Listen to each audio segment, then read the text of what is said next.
Yes, we are. Let me start recording and stop sharing. Recording in progress.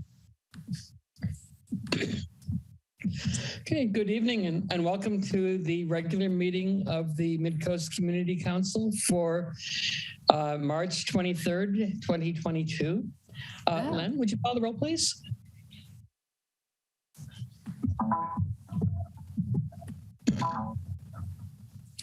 You're muted, Len. Dave Olson. Here. Dan Haggerty. Here. Jill Grant. Here. Michelle. Here. Greg Diegas. Here. Claire Toutant. Here. And I'm here, 7-0. We're all present. Okay, good evening.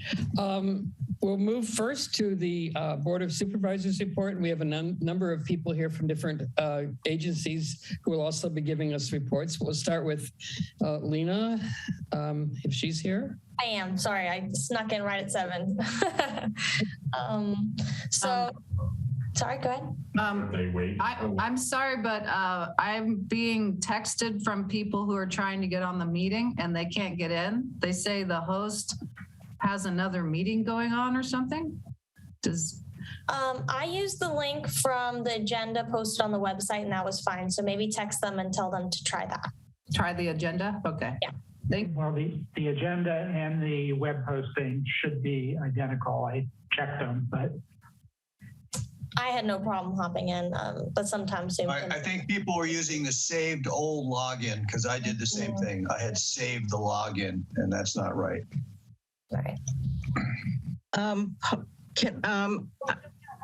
PCTV is recording a meeting on TV. Half Moon Bay Parks and Rec meeting is still on, so they're not recording this. Yes, they are. But it's supposed to be on TV now, but it's not. No, we're never live. We're never live. We're always recording. You can't access them tonight through. You can't access us through them tonight. You'd have to go through the agenda. Claire, would you like me to continue? Yes, please. Okay. So I'm sorry at first for not sending the document of my notes. I just need to clean it up and I'll send that after. But my first update will be about COVID, and I'm just going to take it directly from Luis Rogers' update to the board yesterday. So our local COVID situation remains similar to what we've been reporting in the last few weeks. We see stability in case rates, positivity, and hospitalization levels. The situation in other parts of the world with the new variant is being monitored by public health officials at both the federal and state levels. And our public health team continues to be engaged on just what that might mean. And what we've learned from this pandemic is things are constantly changing. We have to constantly adapt. So just keeping our eye out on that. So Pfizer and Moderna have both requested approval for a second booster. The timing of FDA review of these requests is expected to occur in April, but no official date. And right now the county is really focused on trying to still get out boosters to people who have not received their first booster. So we're still in the low level of COVID under the CDC's rubric, but that's always subject to change, and we're going to keep monitoring for surges. I'll include all the data in the chat, and then in my update, and then also our vaccination focus is still for the 12 and up age range, and then also the 5 to 11 age range. And just to get a little bit of a sense, our overall county vaccination rate, including all eligible and ineligible residents, is 89%, who have received 1 dose, and 83% for those who are fully vaccinated. And then just a couple really quick, small updates. the county is going to have a new county council. John Niblin, he's a Pacifica resident. So I don't actually know which day that technically goes into effect, but it goes into effect very soon.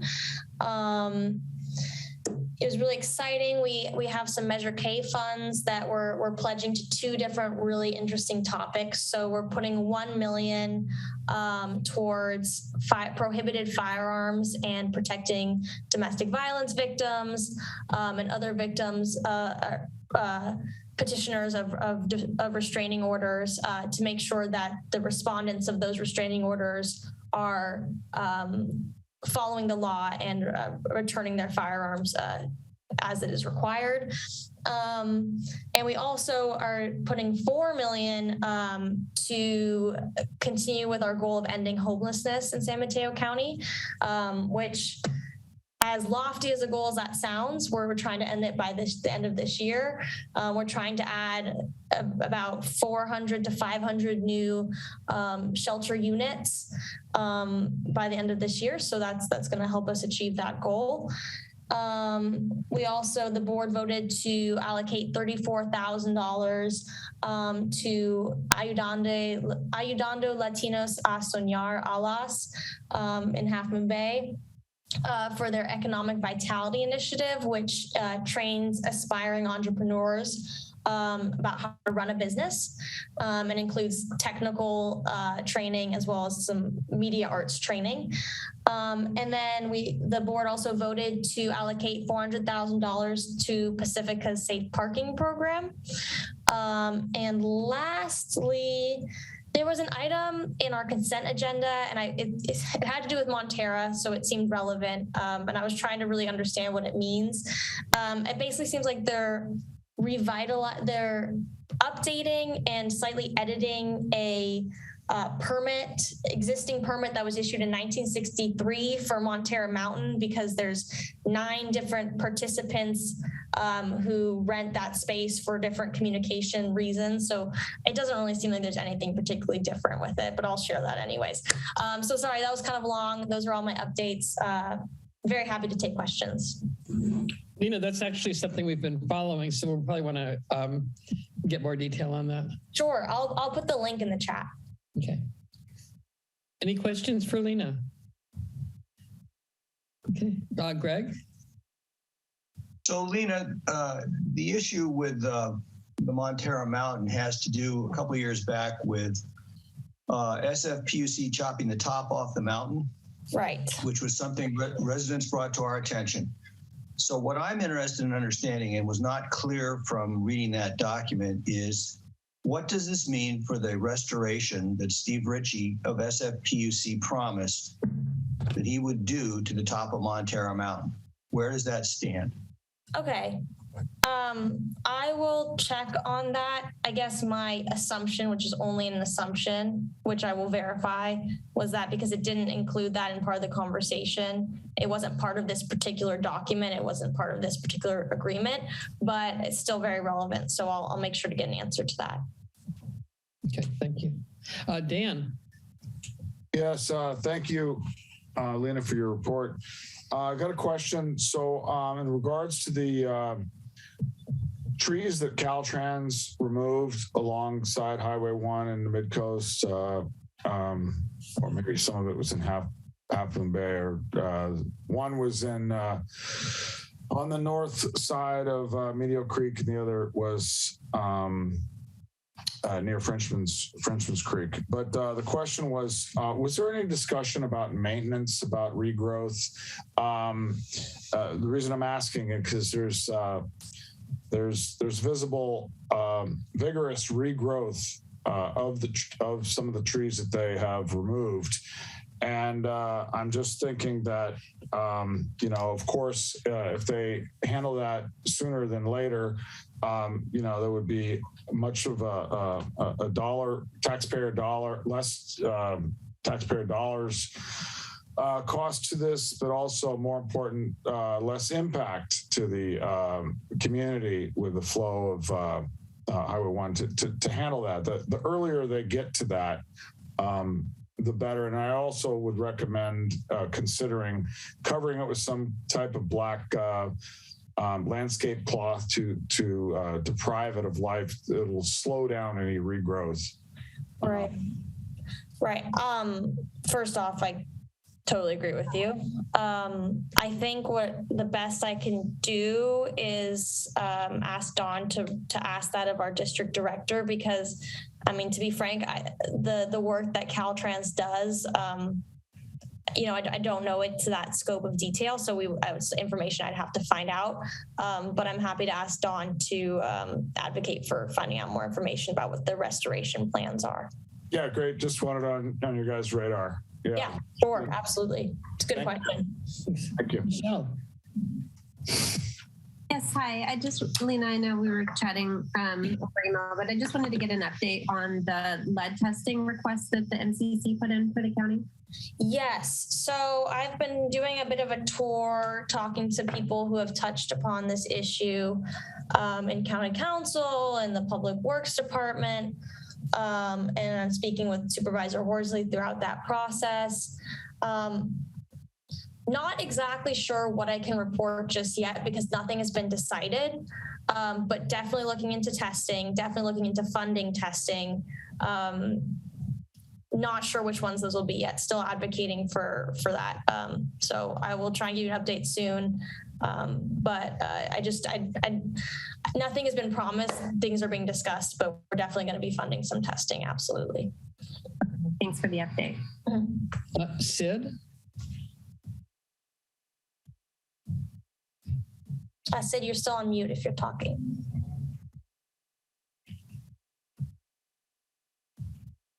Sid, did you have a question? If not, we'll move on. I finally found the unmute because under my name it said mute. I just had a question for Lena about if we could get a county person, probably Steve Monowitz, to come to the MCC and talk about the disposition of the coastside mitigation funds right now, because I noticed that, oh God, that was loud. Whoever just coughed into the phone. I just noticed that on Tuesday, they, on the consent agenda, they raised all the fees for drainage and roads to 8% or by 8%, I forget which, for the new construction. And then the coastside mitigation fee is also based on that, just residential construction, but only for our area, Montera, Moss Beach, El Granada, and Miramar. So we haven't had an update, and I couldn't find on the county website anything since 2016 from Steve Monowitz. And that particular fund, well, they siphoned off a little of it for the pump track without actually getting a vote of the MCC. But I think maybe Nicholas was confused with Granada offering to pay for some of it. But anyway, long story short, I'd like to know how much money we have in the fund and what it's been used for, and if they're going to increase the fees because it's been more than 6 years. Right. So can you work on getting that to happen? Yeah, I mean, so I'll say that your questions that you've had the last few meetings have been heard loud and clear. Claire advocated to have Nicholas come and speak, and I've granted that request. And so Nicholas is already coming to a meeting. I think it's Steve Monowitz that we need for that particular item. You said we'll figure out how to handle this, and if you want to talk to me offline, I'd be happy to talk to you. Okay, I'm probably going to tune out because my friend she had an art opening in downtown Half Moon Bay and she wanted to go out to dinner. So that's why I had to come outside so I wouldn't be so noisy on the phone. Usually I'm in my house on the computer. So I'll talk to you about it later. Maybe you can put it on the agenda to get Steve Monowitz to come out. Thank you. Bye. Okay. I don't see Brian here. Is Brian Kelly here? He was just a second ago. I think he's still here. Yeah, he's here. He's just a Zoom user. Is that Zoom? Oh, right. So we'd like to welcome our new, what is your actual title, Brian? That's a good question. It's the position that I'm in at this moment is funded through a grant Dave, could we mute Sid? I don't think she. I can't. I'm trying to log out and I don't see. Thank you. So the position that I'm filling is a coordinator position in the Fire Safe Council program that is funded by CAL FIRE on a grant that the state put out, funded this program. The intention is to try and get a fire safe coordinator for all 58 counties in an effort to try and maximize the benefit of the funds that are expended by numerous agencies within each county to do wildfire fuel reduction programs. It's an 18-month program. So there was a question, I'll jump right to a question that I heard this afternoon. What is my responsibility or how do I fit in with the fire marshal from Coastside Fire, or the CAL FIRE's responsibilities in the SRA? And I have no authority to enforce the fire codes or the state statutes related to defensible space clearance or anything else, really. My job is to try and coordinate, get all the agencies to want to identify what projects they have in the mill coming down the road, either based on their current budget or grants they've received to reduce the wildfire fuel loading throughout the county. And that, so when a project's being done in El Granada and the Parks Department is doing the project, and then there's a fire safe grant doing another project, very often the only coordination they've had in the past was a notification. Hey, heads up, we're doing X, Y, and Z. What they're trying to do is see if there's an opportunity to maximize the benefit by hooking maybe the projects together if it makes sense, to piggyback off of one agency's efforts so each agency, each property owner is responsible for their own property in terms of complying with all codes, ordinances, and the fire safe standards. So it's an effort that is being put forth to try and again, maximize the funds that are being expended, all within the same scope of practices to reduce the fuel load in the wildland area, in the WUI, and basically on transportation corridors, any place where it's critically necessary to have. Hopefully, we identify the most important projects together as a county, and that's part of my job, is to build relationships with these various agencies, be it the SFPUC, CAL FIRE, Caltrans, the Woodside Fire Protection District, Coastside Fire Protection District, CAL FIRE. So in terms of where do I fit in all that, I'm kind of the adjunct to the side of everybody, and since I've been here for this, not quite 2 months, month and a half, probably, if that. I've met with Jonathan Cox and his staff. I met with Denise Ania. I've met with Fire Chief from Woodside. I'm meeting with the Fire Marshal from San Mateo Consolidated about a project they're doing in the hills in San Carlos, Belmont. So again, I'm just trying to get the word out that there's an effort, an interest on the part of the Board of Supervisors.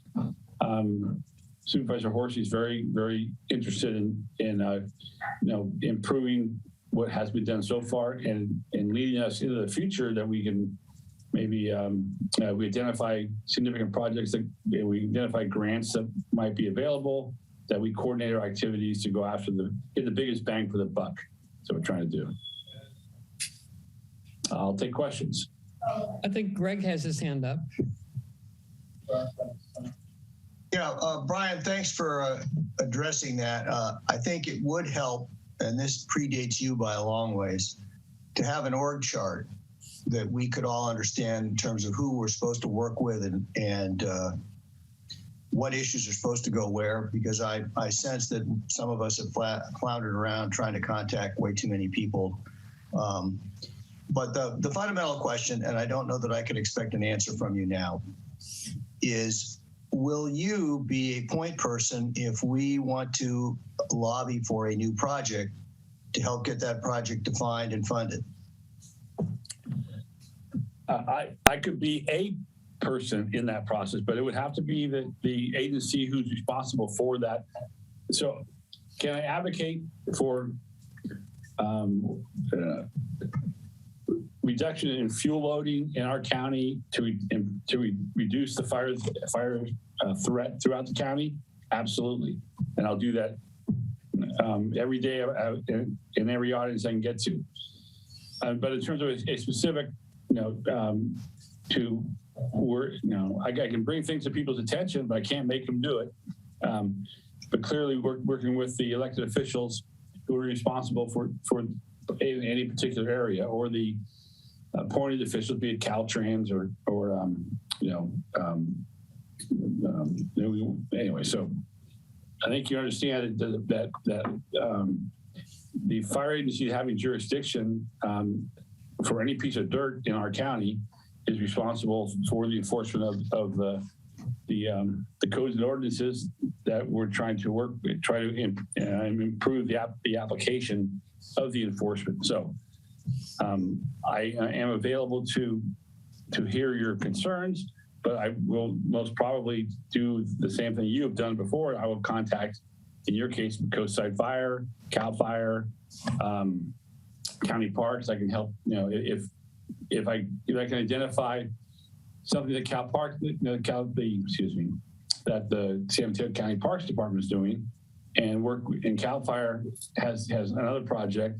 I mean, I'm going to try and be hooked into that whole design and implement before the implementation of these projects. So we get the opportunity to again maximize what the benefits we can get from the money that we have available to spend. Fran, you had a question for Brian? Hi, can you hear me? Yes. Now. Okay. Yeah. Well, it's not exactly a question. I was going to piggyback on what you're proposing, and yes, I keep reminding. I think we need to keep reminding the county they've got surplus money now, lots of money, I think, and I think the most dangerous thing is the danger of fire in the community. So I'm urging them, and I would like maybe the council to write a letter.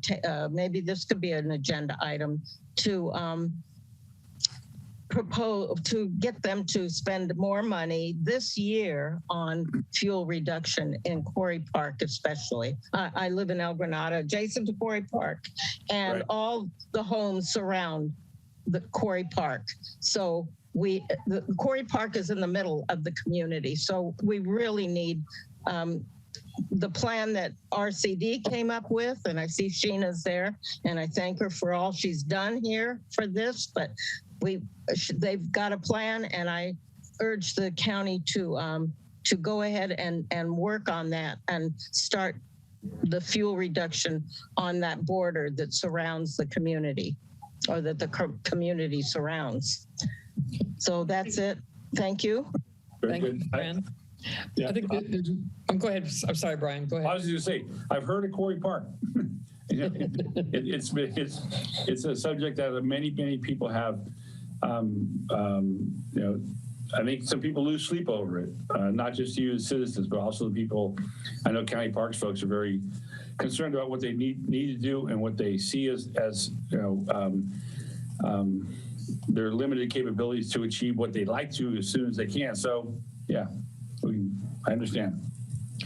Okay. Thank you. I lose lots of sleep on it. Yeah. Okay. There's two more hands up. Can you take two more questions, Brian? Oh, yes. Yeah. Okay. We'll do that. Then Melinda McNaughton is first one.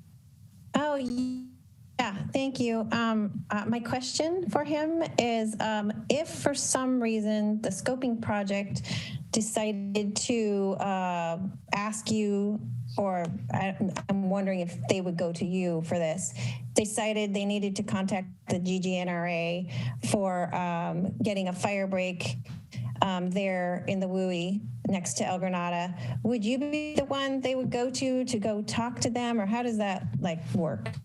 I mean, I would anticipate, because the GGRNs is a separate agency that has responsibilities here in the county, that clearly I could certainly expect to be involved in the discussions.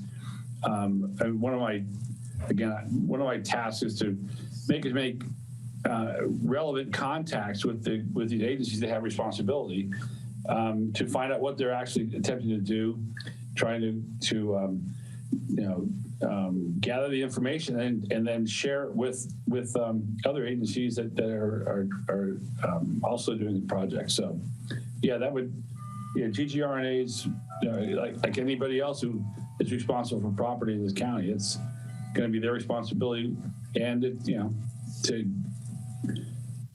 what's most important, we all know we can't eliminate every piece of flammable vegetation that we don't want near us. So some areas it can happen. Other areas, in most areas, it's a matter of reducing the fuel load, creating defensible space, having plans, to on longer term projects, but also to have plans for today. If there is a fire next fall, that we have done. The other part of this project is notifying residents when there's threat to them, whether it's tsunami or fire, when you need to evacuate, having your ready bags, getting everyone to understand the ready, set, go concept, because if you're in an area where you're concerned about wildfire, you can rest assured that the fire agencies are, and it's there's three significant components of this project that I'm working on. One is working with other staff members at the Department of Emergency Management on the notification, the sirens, the alert SMC opportunities, and then also working with community to understand what they can do to maximize their safety should an emergency occur. We're working on that as well as the fuel reduction component. Last question for Brian tonight is from Laura. Thank you. I was actually following up with what Melinda had asked. I just wanted to know your response, Brian, with the various projects going on. And I just wanted to share, I am El Granada resident for the past almost 20 years. And I just wanted to share my concern also about protecting the trees that we do have in El Granada. So I just wanted to bring that forward. I'm sure there may be some opportunity for that later in the agenda, but just bringing that forward since Melinda already asked the question I was going to ask to Brian. Thank you. Okay. Dan, I'm wondering, just so I can be clear, you were talking about trees to be protected in the context of having a rational plan to reduce the fire load in the community. That's the people that's their life, who are hired by CAL FIRE, who work for our county, who understand that paving, cutting every piece of vegetation maybe solves one problem and creates a whole, many more. So there's got to be a balance in terms of the ecology of any particular area. There are people who are way smarter than me who will take a look at that and make their contribution known, to what should and shouldn't be done. So yes, that's a consideration at all times. Thank you. I see that you have your hand up, Dan, and I'm sorry. I'm going to move on because it's really fast. The last one. What? It's really fast question. Really fast? Okay. Yeah. So thank you, Brian. Just wanted to see if you could just give, as we know, time is of the essence. Do you give us just a real quick response on your thoughts of removing some of the, the smaller trees and chipping them in place, wood chips, and just making more access so that maintenance can be performed within Quarry Park and other areas. Are you talking about a chipper program for people in the neighborhood? Are you talking about fuel reduction in the dense, jungles of Quarry Park as an example? Yeah, we did. It's well known in the fire community that there needs to be, a long-term. This is a long-term project. There's a lot of trees that are not native that are up there, and the amount of the undergrowth. One of the first things we can do is remove the undergrowth to reduce the severity of the fires, the amount of BTUs that are getting laddered up into the main trees. Bigger trees are harder to catch on fire and to stay on fire. The little trees, the brush, the flashy fuels, the grasses, the brush, the small trees that can be hit with a masticator and turned into almost less than wood chips. There are tools that can be used, to work on that. So, how do I feel about that? I think we need to have a plan that includes all those elements based on. This is one of those answers that if we had X number of dollars and we could take out, 50 big trees, or we can take out 75.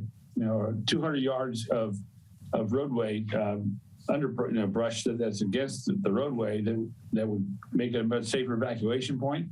We're definitely going to take care of the life hazard first, and the life hazard is evacuation and the fire is spreading into the community from the forested lands. So, thank you very much.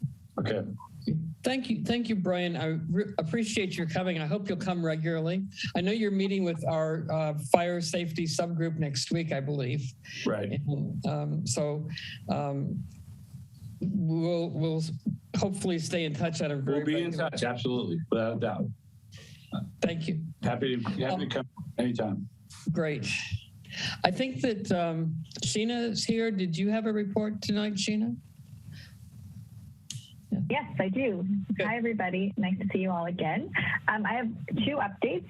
Today, I'm going to talk a little bit about the scoping project and also the shaded field break we have in Quarry Park. That's the joint project that we're doing with county parks. So I'll share the Quarry Park project update really quick because it's brief. Is that we did about 9 acres last fall where we started doing the shaded field break fuel reduction along the fire roads. And we completed like a short-term project, but we could get accomplished in that short term right around the fire season. And we took it on pause and wanted to wait for the winter. And I wish we had gotten more rain. We were being hopeful. But then we just recently released our request for bids to contractors to complete the rest of the project, which is all along the fire road. So that's the 50 acres and then 100 acres of hazardous tree removal where possible. And so that RFB, the request for bids, just went out to contractors. We have a bid tour with them in early April where we're going to show them around the site.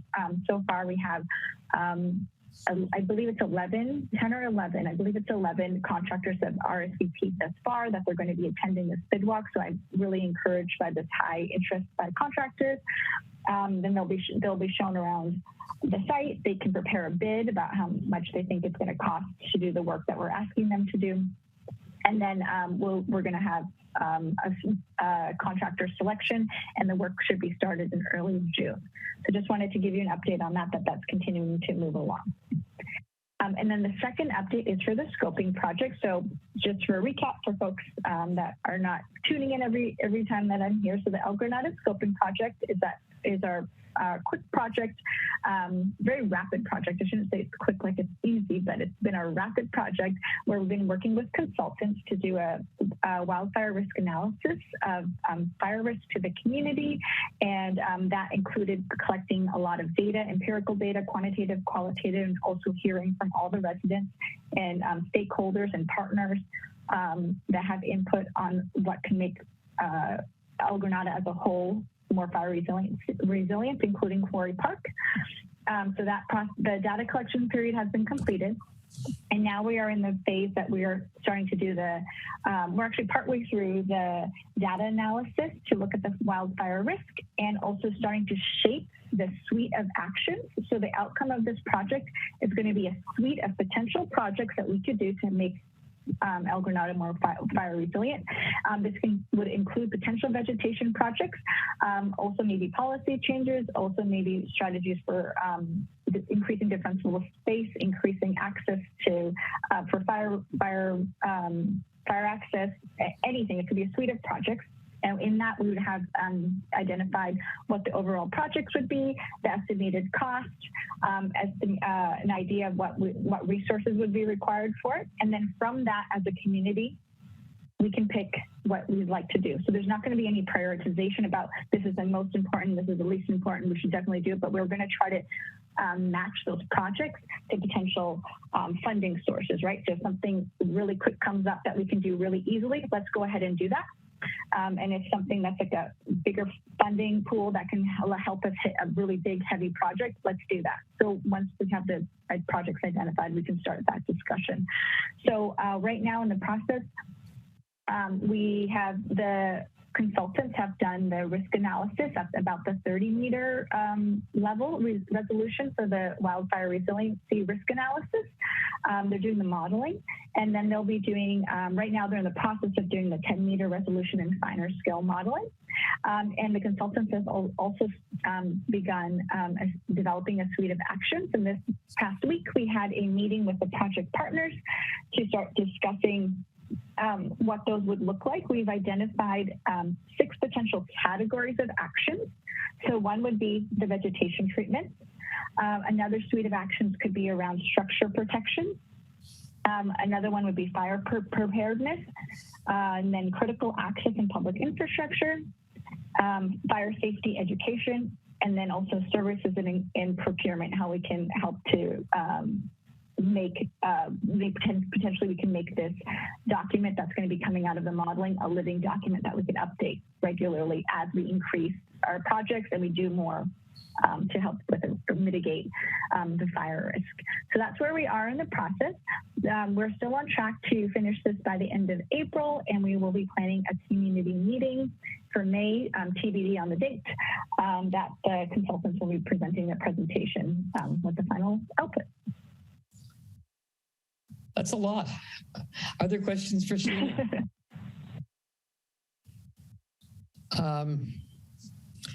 Silvana? Yeah, hi. I have a question about this community meeting. Do we expect to have questions from the community? Are you going to accept questions from the community at that meeting? You said they're going to present the results. Yeah, but are you going to? Yeah. Okay. All right. Sure. That was it. Yeah. Question and answer period, of course.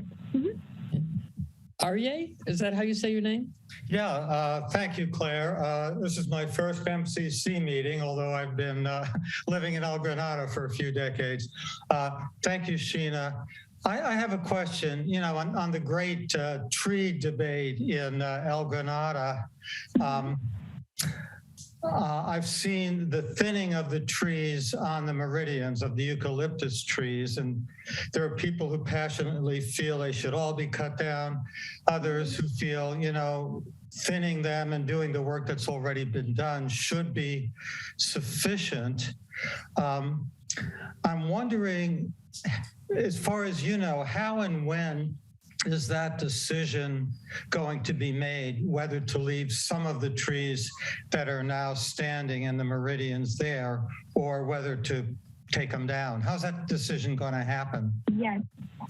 If there's any potential planned work that's through the county that's already planned, we're not going to like stop anything, or if there's any potential plans already, I'm not sure how that would play in, because what we're using is what's existing and going forward. So I know I've been receiving a lot of emails and calls about folks concerned about the trees and the medians and what to do. What I want to say is, like, let's wait for the results about where the highest risk is going to be and what we need to do for vegetation management. But I do feel okay telling you from the preliminary analysis, I do not think that the removing the trees is going to be one of the major projects that comes out of it. I would really like to really fully caveat that I want the full analysis to be complete, but like the early modeling is not showing that that's going to be like a super top project to do. I appreciate that's what I've got for you. Thank you. If just a quick follow-up, who will make that decision and when do you think it'll get made? To remove the trees? About whether or not to remove additional trees from the meridians. So for the project, I just want to be clear that the project is not going to enforce anything, right? This project is going to produce outputs about suggestions. And I understand that. If you're asking about who will actually make the decision after the project has done its work and you've made your recommendations, who's going to make the decisions? Sheena and Claire would be about like this project to do? Pipe in. Sorry, Yes. This is Lena. Is it okay if I pipe in, Sheena and Claire? Yeah, sure. Fine. Go ahead. So I think the answer to that question and what Sheena's saying is basically, so regarding the scoping project, it's going to give us a suite of options, right? A menu of options. And then the person for the medians that would make that choice. I mean, realistically, it's the funding that's the question, right? And it's who's going to do that. So I would think it would be the supervisor at the time, which Supervisor Horsley is terming out in December. So, I mean, hypothetically, Supervisor Horsley, and then the next supervisor will be the person advocating for a project, should that be a project, because it would be a Department of Public Works project, and they don't tend to facilitate brand new projects without the request of a supervisor. So I think that would be the right answer. I'd have to verify that. Yeah. Lena, and I think that hits on what basically for any of the projects, the landowner is ultimately going to be a major factor in making the decision if we're going to do a project or not, right? And so if Lena's saying the responsibility would fall on the supervisor, then that would be where the decision would partially fall. Thanks, Sheena, and thank you, Lena. Okay. Yes, thanks. Let's move next to Harvey Rarbrock from Half Moon Bay. Thanks, Claire. I have a lot to talk about tonight. I hope I don't monopolize too much. At the last city council meeting, we made the decision to appeal the judge's decision about the SAM lawsuit, where the Half Moon Bay is suing Granada and Montera. We're going to appeal. Don't blame me. I voted not to appeal. The vote of the council was 3-2 to appeal. So that's unfortunately going to take probably a year or two to resolve itself. But it does involve the Midcoast, so I thought I would bring that up. On a more positive note, last night we had our priority setting session, and there were about 4 areas that involve the Midcoast that I want to talk about briefly, because they're really important about the whole coast side. The first priority that we all agreed on was to emphasize affordable housing. This is something that's been going on a while. And the good news is that the county is going to be working with us to develop farm worker housing in an area that previously would not allow that development. And that would be 14 farm worker houses that are affordable and are in the Wavecrest area. So that's really good news from my perspective. The other priority that we discussed last night is public health and safety, in particular health services. We agreed that one of our priorities is going to be working with the committee that deals with age-friendly cities to develop we hope, an urgent care facility on the coast side. It's definitely needed. It's something that ever since Stanford left over 20 years ago has been a real lack on the coast side. Then in addition, talking about health services, we are going to try to see if we can get the Sequoia Healthcare District to expand its boundaries to the coast side. That would then give us some tax money to help get these healthcare services on the coast side. That was the other emphasis we're going to try to do is to see what we can do about funding more mental health services on the whole coast side. You probably know about the CARES program that was just funded and has just gone into operation, where people suffering mental health crises who call 911 will get a response from an organization that will provide them with both a medical professional and a psychiatric or social worker, but no armed response. And that, I think, is also a real step in the right direction. The other item of priority that I'm sure affects everybody on the coast side is we have now formally added traffic and transportation to our priorities. That comes up as the biggest concern that many coastsiders have. I wish there were a simple solution to improve traffic and get more cars off the road, but it's an ongoing and difficult project.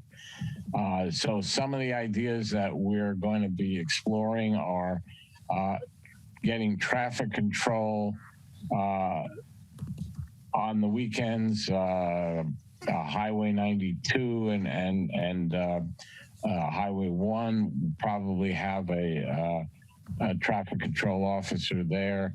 That's something we've had in the past, but we're going to emphasize getting that done. We're talking about improving the coastal trail. You want to know what that has to do with traffic and transportation. If we can get more people to use the coastal trail, then there'll be fewer cars. And we're probably going to try to get e-bikes allowed on the coastal trail, and as another way to get more cars off the road. Whether they're allowed or not. What's that? I didn't hear, Arya, I didn't hear what you said. We're talking about starting a joint powers agreement with state parks to maintain and improve the whole coastal trail all the way from the north of the Montera area all the way down south of Half Moon Bay. That is an area that many agencies are responsible for maintaining the trail. And if we can all work together to improve it, widen it, make it cleaner, all of which would be helpful in dealing with getting the more people to use the trail. So that's another area of emphasis. Along those lines, we're also talking about the log jam that always occurs at Frenchman's Creek traffic light. That has been a perpetual source of concern. That traffic light does not obey the Caltrans requirements for a signalization. So we're going to explore improving that intersection, perhaps with a roundabout, that's under consideration. We're trying to do everything we can, short of widening the roads, which always comes up as a suggestion, but that's not going to happen. So we need to do everything except widen highways. The last item of priority that came up last night, which is certainly of interest to the coast side, is we're going to explore, and I emphasize explore, not implement, annexing Moon Ridge, which right now belongs to the county, as well as potentially Miramar and potentially the houses along Highway 92 all the way up to Limo's Farms. That would be a long process of getting the buy-in of the residents in Miramar, the residents in Moon Ridge. Probably would have to be a referendum. It's something that we've talked about for a while, and I think we need to move forward on that so that more people can enjoy the benefits of being in a city and not have to rely on some of the county services that we hear about, but not clear that in my opinion, I think the residents would be much better off if they were served by the city. So that's my comments about some of the priorities, and I'll be glad to answer any questions that people have. Well, Harvey, it sounds like we're going to have a lot of discussions coming down the road. Oh yeah, it's going to be fun. There's a couple of questions. We'll start with Dan. Yeah, thank you very much, Harvey, for your report. You mentioned some of the things that can be done to, you mentioned that it's difficult to do some things that can really, truly improve traffic flow on Highway 1. One thing that I just haven't heard anything from Half Moon Bay, City of Half Moon Bay, City Council, is looking into doing some feasibility studies on pedestrian underpasses. Now, I think, of course, Frenchman's Creek seems to be the real pinch point right now. And I would like to see an underpass at that location for pedestrians to be able to cross without slowing down the traffic and without having any possibility of collision to pedestrians from the cars. Now, in the meantime, you have many intersections in Half Moon Bay. If any intersections decided it's not feasible for a pedestrian underpass, what's happening now? You noted the increased use of e-bikes. Every time a bicycle crosses, they hit the signal button to get them, get the pedestrian crossing light going. I see it all the time that the bike crosses in 10 seconds, yet the light stays red for Highway 1, and there's all these cars are idling, and then the traffic continues to back up over time. We need to start looking, and I'm hoping that you and the City Council can take a lead on looking at high technology options to lower that. I understand that preset time is for the slowest, the oldest person walking across, whether it's 25 seconds, 30 seconds, to increase that default, to the time that it's actually really taking 90% of the crossers. And then in the case that you know, you do have the occasional older person, let's say, that needs a little bit more time to cross, that there will be some type of a sensor or some type of new technology that can make this thing work. And I really believe if you can focus on this, you would make a dramatic increase in the reduction of the backups at that location. Thank you, Dan. I think you mentioned that in your report, Harvey. Yeah, one of the things that I didn't mention was we're going to spend more time trying to study synchronization of the signals.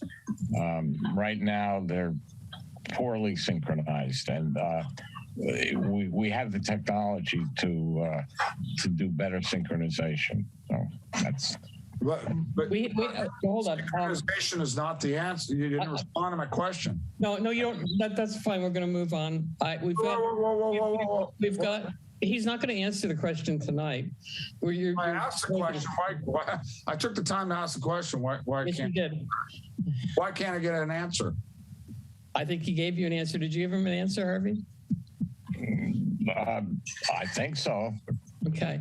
What I'd like to do, we've spent about an hour on getting reports from public officials, which I am really happy. All right then. Okay. Thank you. Okay, thank you.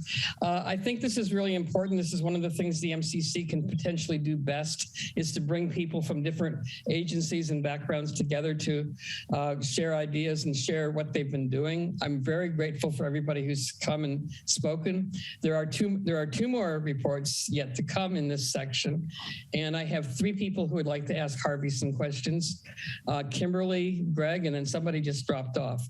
So let's have Kimberly and Greg ask Harvey what they'd like to ask, and then we'll move to the next person. Kimberly? Thanks, Claire. Harvey, thanks for the update, and I'll keep this pretty short. I guess my question is, what kind of improvements to the coastal trail are we talking about? I have some concern that diverting traffic and using traffic sort of loosely in terms of e-bikes and other bikes and other modes of transportation to the coastal trail, as well as widening it, is verging on making it a roadway. And my concerns would be, you know, creating an impediment to the people who are there to enjoy the trail, and also to degrade that experience by increasing actual traffic on the trail for commuting. And I say that, you know, a lot of us do ride our bikes back and forth between, you know, I ride it from Moss Beach to Half Moon Bay and back.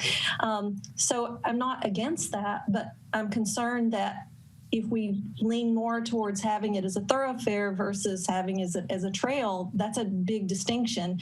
And that doesn't relieve Half Moon Bay of the responsibility of providing alternative access to, you know, for pedestrians and bikes just on the regular roadway and other thoroughfares that they are supposed to have access to begin with. So that would be my question and my concern. Thank you. I hear you. One of the things we did talk about was more frequent cleaning of the trail. I don't think anybody could object to that as a desirable aim. So.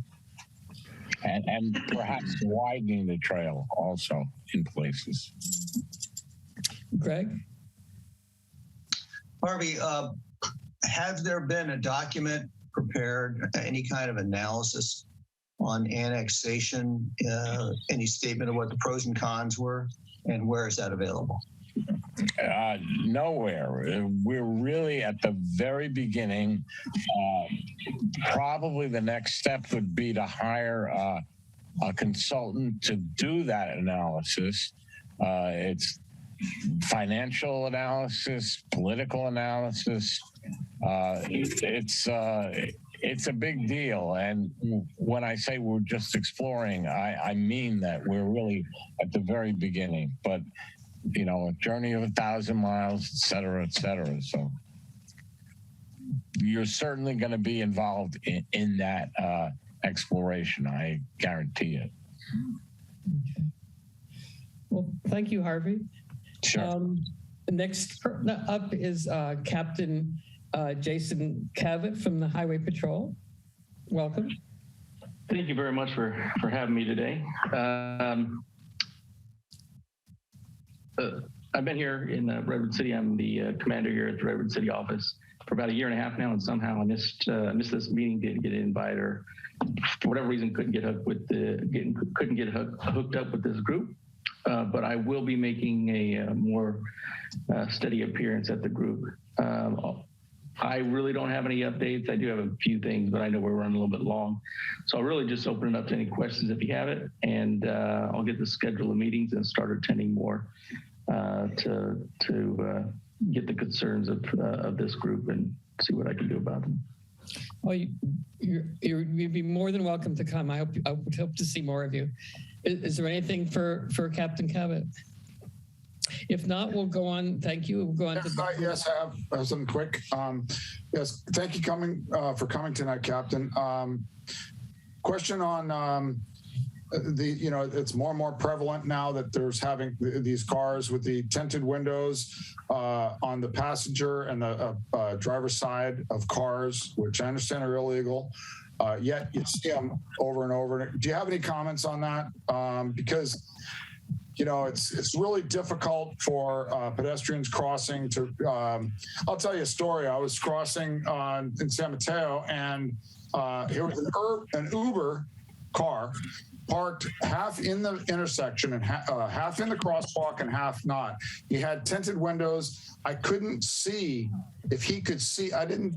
Wasn't able to see if he acknowledged that I was crossing the road or not.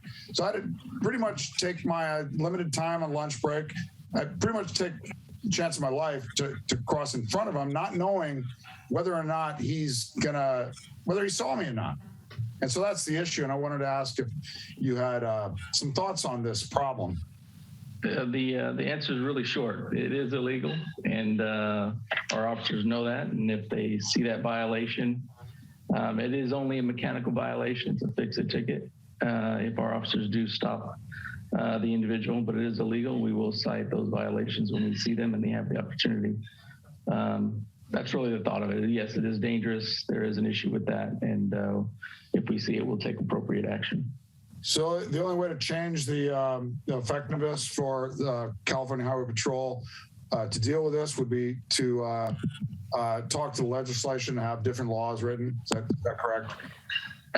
No, there's enough laws on the books. It's just a matter of enforcing it, and you get a lot of different reasons and excuses. There are still shops that will put tin on, even though it is illegal, and they'll tell somebody that it's not illegal. You can have certain percentage, where most vehicles come with a UV protection on the passenger windows anyways. And if you add any film to the side passenger or driver's windows, it does become illegal at that point. But you'll have mechanics and those kinds of things tell them that it's illegal. Or they'll have a car dealership will sell them with tinted windows on there. It is illegal. You can't have it. No real extra laws needed. All those things are illegal. And we just, when we see it, we have to enforce it. But the more people that have it on there, it just encourages more people to do it. Just like with any other thing, if it's just something we have to take action on when we see it. Well, thank you for sharing that you understand the problem. Thank you very much. Thank you. I think there's a lot going on in Granada as well. Barbara Dye is here to tell us some of that. Hello, everyone. I'll be very quick since there's been a lot of reports tonight. I just thought that it might be good to come and catch people up on what we're doing in the El Granada Community Services District. I'm Barbara Dye, the board president. As you all know, we're very excited about developing the empty space, the open space next to Highway 1 in El Granada into Burnham Park, or however the park, a future park. We're working with K&K Landscape Architects from Half Moon Bay. We have been from the beginning. And now we've got BKF engineers working with them to put together the grading, drainage, and parking plans for the package that will eventually go to the county. They just got full survey of the whole site, so they're busy working on that. We are working with the Resource Conservation District, which is our kind of environmental arm. And we're about to go out to find a consultant to start the CEQA process to look at the environmental impacts of the project. So even though you don't see much going on, lots going on behind the scene, and we're hoping to really ramp up this process of getting things going soon. We're also making progress on the future GCSD Community Center. We went out for a request for qualifications for architects, and we got a number of good responses, and we are now checking references and choosing between two eminently qualified firms that both have done lots of community centers in a lot of locations. So we're also excited about that going on. As you know, the preschool has 2 years to stay on the site. So we'll have a lot of community input on that process as it gets going. So we want to involve the community in that. We have a lot of input already from the community survey as what people want on that site.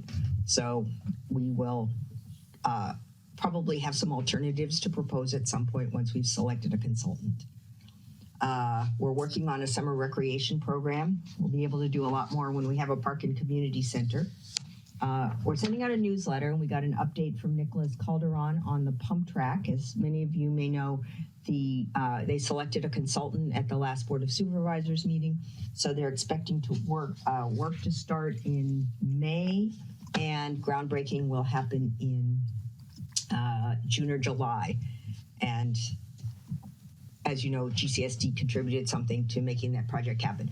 Also, we've always been asking and concerned about the impacts on the neighboring community, the neighbors around that property, and they have committed that at the same time they build the pump track, they are going to add additional parking on the east end of the current parking lot. So that'll hopefully take some of the cars off the streets around Quarry Park.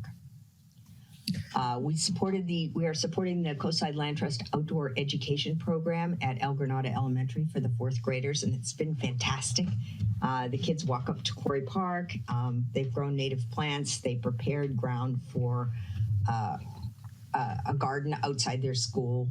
They've dissected flowers. They've done nature journaling, and it seems to be very popular and going very well. And their little native plant garden outside the school is terrific. One of the signs that we really liked, that they all wrote signs to put on their garden. One says, "Don't pick me. I know I'm beautiful, but you must resist." So we're proud to be supporting that program. We got a very nice donation from Barbara Vanderwerf, who wrote the El Granada book. I guess I'm going to talk a little bit about El Granada history later. She donated her remaining photographs and historic materials about El Granada and quite a bit about Montera too. It's donated to the Half Moon Bay History Association. I'm going to go ahead and work with them to archive the materials. It all came to me. And then we have a legal agreement that says that GCSD can use the materials in a future museum or, museum wall or a museum corner in our future community center.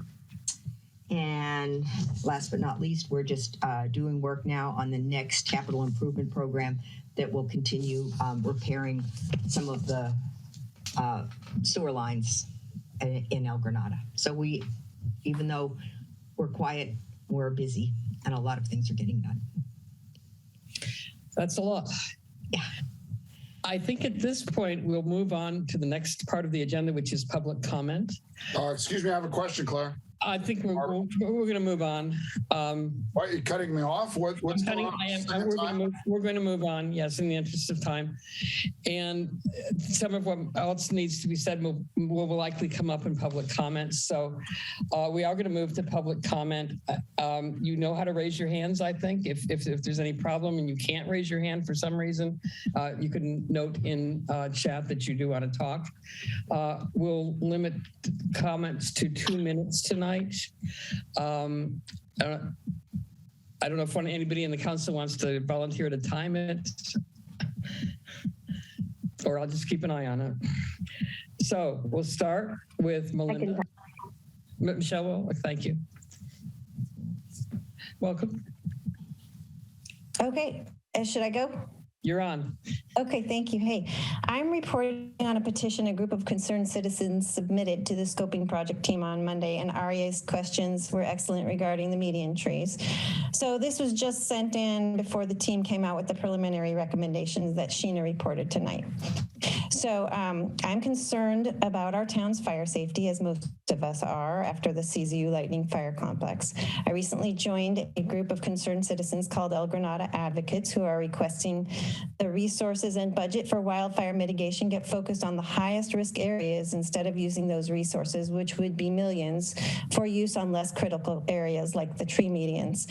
We feel our town needs to plan for the most likely wildfire scenario and not a low % chance scenario like Crown Fire. Chief Jonathan Cox says the risk of Crown Fire is very low, and other firefighters we interviewed are not worried about the median trees being high risk, and they do not think they will have trouble putting out a fire in those trees. We don't see fire experts recommending cutting down the median trees, and as you saw, the scoping project may not be recommending that either. We started a petition because we felt like many in our town were potentially unaware of the wildfire scoping project. After attending several meetings and looking at their scoping map, it appeared the focus was within El Granada and Quarry Park and did not seem to include some of the high risk zones behind those areas and next to them. We submitted our petition with signatures to the scoping project team, County Park Supervisor Horsley, the Fire Service, and the Midcoast Council. We want the scoping project to recommend focusing all the resources in the highest risk areas. The focus the fire suppression efforts using the CAL FIRE Fire Hazard Severity Zone map. Have fire breaks cut in the large forest where the CAL FIRE maps show very high and high fire hazard severity next to housing. Leave the trees in the medians as natural wind breaks to help reduce the spread of wildfire and stop plants and soil from drying out. Maintain the trees in the medians, trim the trees, remove leaves, bark, new eucalyptus saplings, and remove dead pines and avoid herbicides on the stumps and keep them safe. The feedback we received during canvassing is that many did not know about the scoping project or the wildfire assessment. Many people didn't know about the trees potentially being considered to be cut, and most people agreed the money should be spent on the higher fire risk areas. And they all agreed they wanted to preserve and maintain the trees. So overall, it did not seem like in the sample that a lot of people knew about the project. Maybe there was not a lot of outreach. With climate change, we will have much increased fire risk if the medians are cut due to loss of tree cooling effect and the moisture they provide and hold in the soil, as all trees do. We cannot afford to make the big mistake of removing them and drying out the land, because once they're gone, we can't put them back. As the climate heats up all over the world, the tree canopy is all over the world is what affects our livability. If you would like to sign the petition, please go to El Granada egadvocates@gmail.com. That's egadvocates@gmail.com. Thank you for your time. Thank you. Thank you, Melinda. Jane? Yes, I also wanted just to add some of the feedback we got. I originally got involved in the petition because when I looked at the high fire severity map, which ran all the way from the ridgetop down to 280 and over to San Bruno, I was actually quite shocked and quite frightened that we lived next to such a huge dense forest. And then when I went to the first scoping meeting, it looked like the scoping map, although it included Quarry Park, it did not include much of the high fire severity zone that CAL FIRE had identified. So as we talk to the community, there is a huge interest in solving that problem. We did quite a bit of research and we found out that Lake Tahoe and San Luis Obispo are now showing that they avoided fires going into their towns by having fuel breaks. So I just want to say I'm delighted, super delighted that Brian is on board. One of my other concerns in listening to the meeting tonight is it seems like these projects are somewhat prone to, we can't force landowners like GGNRA to comply. So there has to be cooperation, there has to be funding, and there has to be priority setting. And one of my concerns is the high fire severity zones could fall through the cracks. And I just want to emphasize we collected about 130 signatures, and the community is extremely concerned about the high fire severity zone. And I so appreciate everyone's work on this, but I hope that everyone keeps their eye on the ball. The last thing I'll say, it's kind of reminds me of my garage. I put the chemicals by the door so I can spray them down with water. I've got an alarm in there so I have early detection. But if I have a pile of oily rags, I haven't addressed the problem. And it's really important to the community that everyone keeps their eye on the ball in the big project. But thank you very much for introducing Brian. That gives me a lot of hope. Thank you. Thank you, Savannah. Laura, you're next. Thank you. I just wanted to speak to what has already occurred when it comes to being El Granada resident for almost 20 years now and having the medians right across from my home. And I just want to share, it was a very devastating loss to lose all of those trees, particularly learning more about the ecosystem and how much benefit there are to those trees being windbreaks in our community.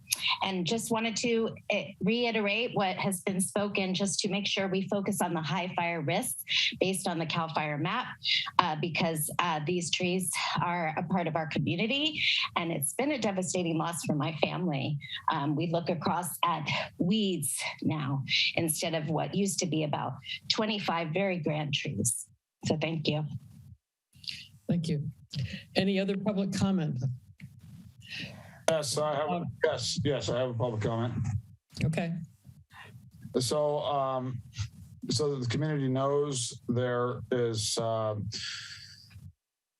plans now for the post office lot, the empty lot, which is immediately west of the El Granada post office, for some type of use, cider bar, some type of trailer stations there with some outdoor seating, I guess. The concern I have is that apparently the Planning Commission is requiring parking now. And this is the question that I wanted to ask Barbara Dye, is if she would be open to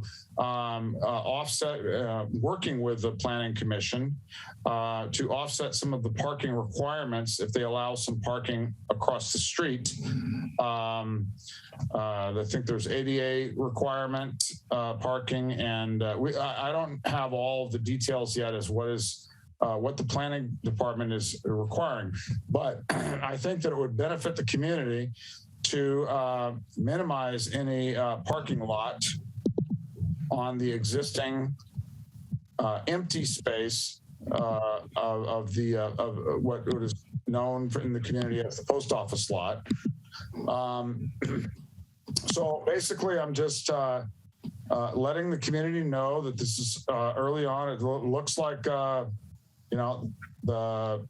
Harbor District, who owns the property, is moving fast and forward on this. So my concern is to minimize any kind of parking requirements on that. I do have to say that I think that some type of outdoor seating, I guess, and it's much better than having a building there.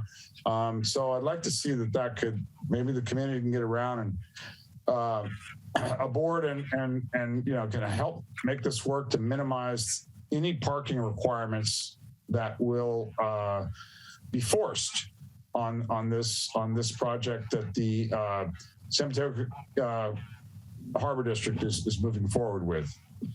That's it. Thank you. Claire, could I respond to that real quick? I would rather that you didn't, because you know what? I want to remind you, Claire, that the bylaws say that there should be a free and open discussion. Except for the fact, Dan, that this is public comment and we don't deal with. Well, you shut me off at my question to Barbara earlier. So that's you made it into a public comment, and you've made the. No, you forced me to. You forced me to. Outside of the bylaws of the Midcoast Community Council. Okay, Silvana, I think you had a very quick follow-up. Is that correct? No, I never got to speak. Actually, that was Jane earlier. Okay. That's all right. Okay, go ahead then. So I'm an El Granada resident, and I also want to speak to the fire resiliency plans. So my main point is that cutting trees is an expensive business with both a financial and environmental cost. And I want us to follow the don't cut the tree if you don't have to rule. To make my point, I want to share a personal experience with a fire that's very relevant to what can happen in El Granada. I have a house in Tahoe. I'm actually here right now. Last year on August 14th, the Caldor fire started about 30 miles of Sacramento, and 2 weeks later, it reached South Lake Tahoe. It burned over 220,000 acres across the entire Sierra Mountains. It was stopped about a mile away from my property. And the reason my house was spared was that a large fire break was built right outside my property line along the entire border of my neighborhood and the wilderness.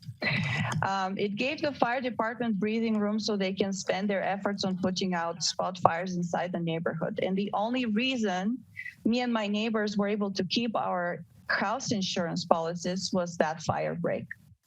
So I'm talking about all of this.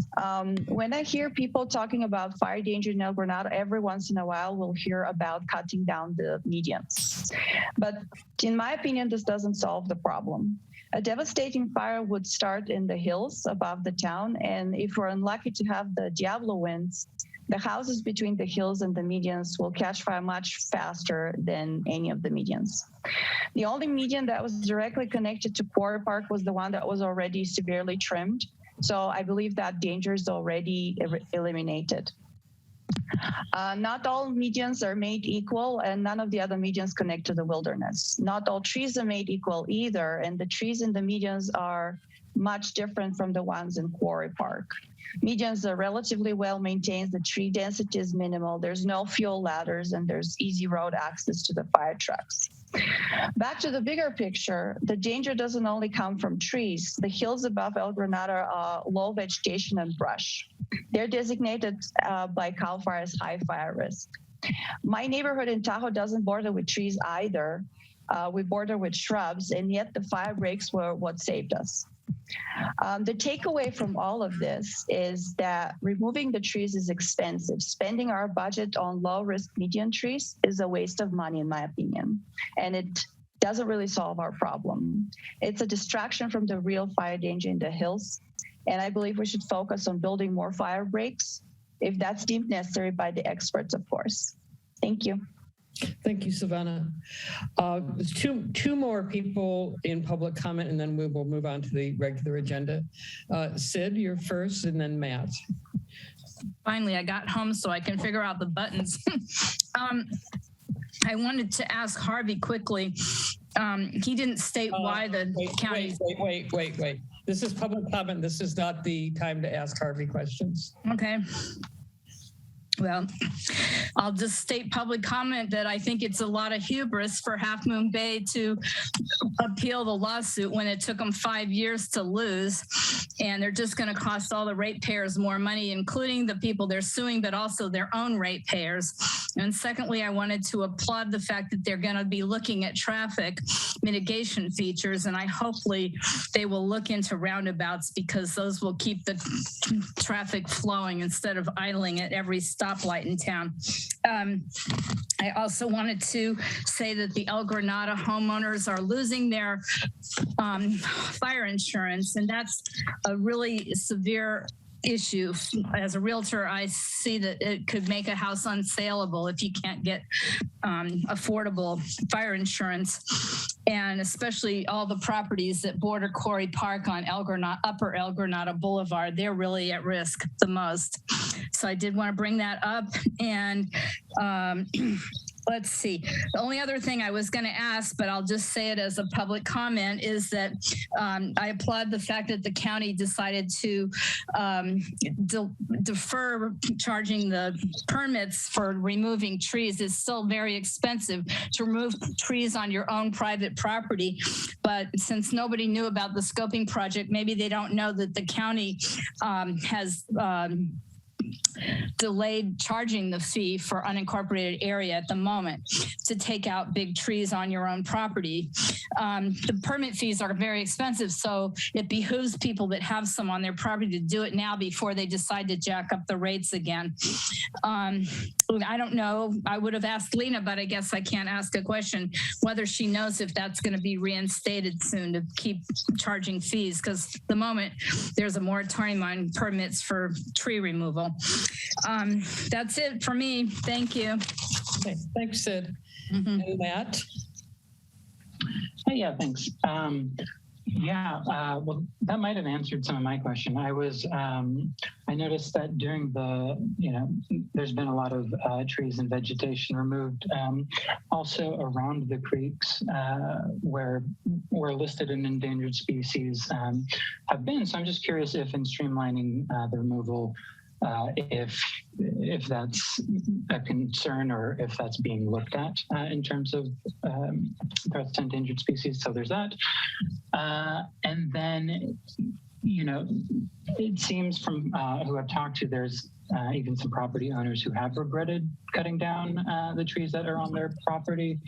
And it seems like along with studying the sort of the fire threats, there's been a lot of momentum towards, cutting these trees down. But in terms of, more information on benefits of these trees, I'd be curious about that, especially when a lot of the fire safety seems to be about the electricity lines, especially. So, just wanted to state I'm all in favor of, trimming the branches, but concerned about removing, trees and developing habitat that's critical to the endangered wildlife in El Granada and on the coast. So thank you very much. And there you go. Thank you, Matt. I have one very brief announcement that we will be sponsoring a candidates forum for the candidates for the Board of Supervisors on May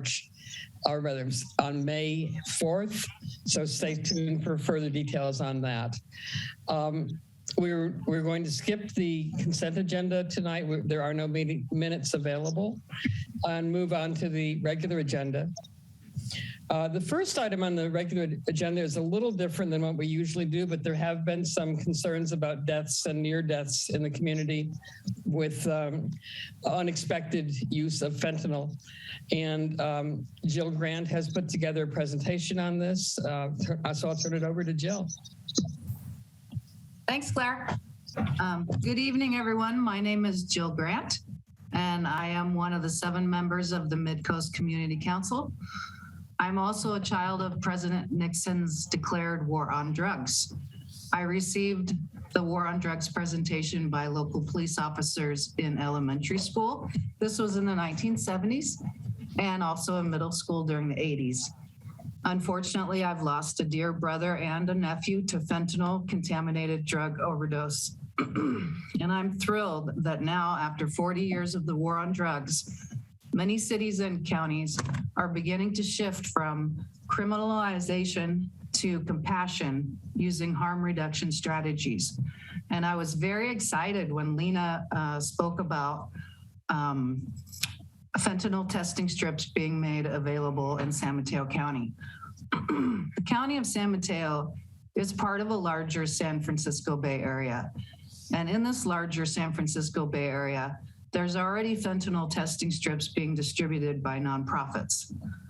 Some of these test strips are placed like toiletries and restrooms of bars, art galleries, or tattoo parlors.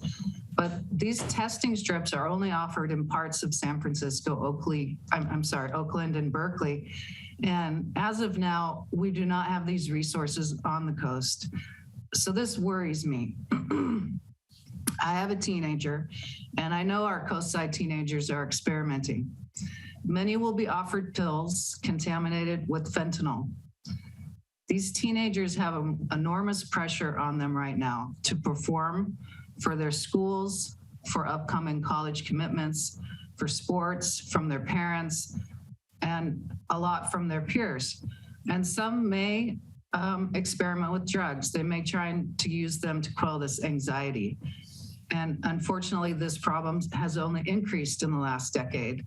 Yet many community members, and this includes myself, know or knew very little about the fentanyl crisis. Tonight we have Ms. Talia Rogers joining us, and she's going to present a short educational talk on fentanyl and the use of fentanyl test strips as a harm reduction strategy. Ms. Rogers is a harm reduction worker. She provides education like she's going to do tonight, but she's also someone who works in the trenches. She answers overdose prevention hotlines, and she provides immediate direct public outreach. So Talia, are you ready? Yes, I am. Yeah, thank you so much for the introduction, and I'm really happy to be here tonight. I'm going to go ahead and just jump right into it. I'm going to share my screen. Right. All right. Can everybody see that? Yes. Okay. Cool. So like Jill said, I grew up in the Bay. So I grew up, around a lot of harm reduction services, and I now live in the Midwest. And so I was really struck by the difference in the amount of services out here, and that's just what I do. And I've been doing that here for quite a few years now. So I'm going to be talking about harm reduction and fentanyl and some solutions and some myths and just a couple different things. So we can start with just what is harm reduction. So harm reduction is a set of practical strategies and ideas aimed at reducing negative consequences associated with drug use. It's also a movement for social justice built on a belief in and respect for the rights of people who use drugs. So the important thing here is it's both a lot of techniques and really practical, incremental changes that people can make at any stage of their drug use. And it's also, a larger, really a social critique on doing the war on drugs and just, a movement for the autonomy and self-governance of people who use drugs. So that's just a really broad definition. These are the kinds of programs that, you might see associated with harm reduction in the movement. I'm not going to read them all just in the interest of time, but, hopefully you've heard of at least a few of these. And yeah, all of them, like it says at the bottom there, pretty much all of these, it's any mix of any of these things that helps somebody, stay alive. That's really all it is. It's like trying to provide a range of services and a range of, just ways for people to stay safe and stay alive. It's not even about, pushing people towards abstinence, because I don't know, we just want people alive, and they may make the decision to do that one day, and they might not. Either way, they're members of our community and we want them alive. That's harm reduction, just in a really vague sense, but move on to what is fentanyl. So fentanyl is a sick opioid. It's they say about 80 to 100 times stronger than morphine and about 50 times stronger than heroin. So it's pretty potent. So as you can see from the picture there, it's a really tiny amount that we're talking about, that has the ability to be lethal. It's not a new drug, even though it's only been in the illicit drug supply for a few years. It's actually been, used in clinical settings for certain surgical procedures, since the late 60s. They also developed a patch. So they've been using that for, chronic pain patients since the 90s. But that's really not what we're seeing in the drug supply right now. What we're seeing in the drug supply is fentanyl and fentanyl analogs and other, really new, forms of this chemical that are being produced in basically underground labs. And these pictures down at the bottom here, so on the left there, that's the chemical structure of fentanyl. And then all those ones to the right are different analogs. So you can see they all have that basic structure they start out with. They just sort of tweak it here and there, but it's still really dangerous because we have no idea, what the actual effects of these drugs are on the human body. So yeah, and there's about 20 of those, by the way, that circulate that are circulating the drug supply right now of analogs. So the next question that I want to talk about is, why is fentanyl in the U.S. illicit drug supply? Why did it show up, when it has? Why is it even here? Why did this happen? And the answer is basically something called the iron law of prohibition. You could say because, the cartels are putting it in there, but the question is, well, why would they be motivated to do that? And the answer is, drug use is always going to be a part of human culture. And, with the criminal justice system that we have right now, it's just sort of a perfect storm, people, I don't know. There's a great talk with someone named Ethan Nadelman. He's the head of Drug Policy Alliance. And he talks about how, people tend to think of prohibition as the ultimate form of regulation when really it represents the abdication of regulation, with criminals filling the void. So there's this need, right? There's a demand there. And, that demand is being met in ways that are, pretty directly linked to our criminal justice system itself. So the more harshly something is criminalized, the more potent and the more strong, that it gets. All right, so what are the dangers of having fentanyl in the illicit drug supply? Why is this so dangerous? The main thing is people really don't when you buy something off the street, the average drug user really doesn't have a whole lot of resources available to them because it is illegal. They don't, they kind of just have to take it at face value that, whatever they just bought is what that person says it is. And maybe that person doesn't even know, so, people don't know that fentanyl is even in the drugs that they're taking. And even people who do purposefully use fentanyl, they don't know how much is in there. They don't know the concentration. Something else called the chocolate chip cookie effect. It's basically, imagine, a bag of drugs that someone buys as a chocolate chip cookie. So even if they test part of it, they might get a bite with no chocolate chips in it. They might, test one part of that bag that doesn't have any fentanyl in it. But there might be a hot spot in a different part of the bag.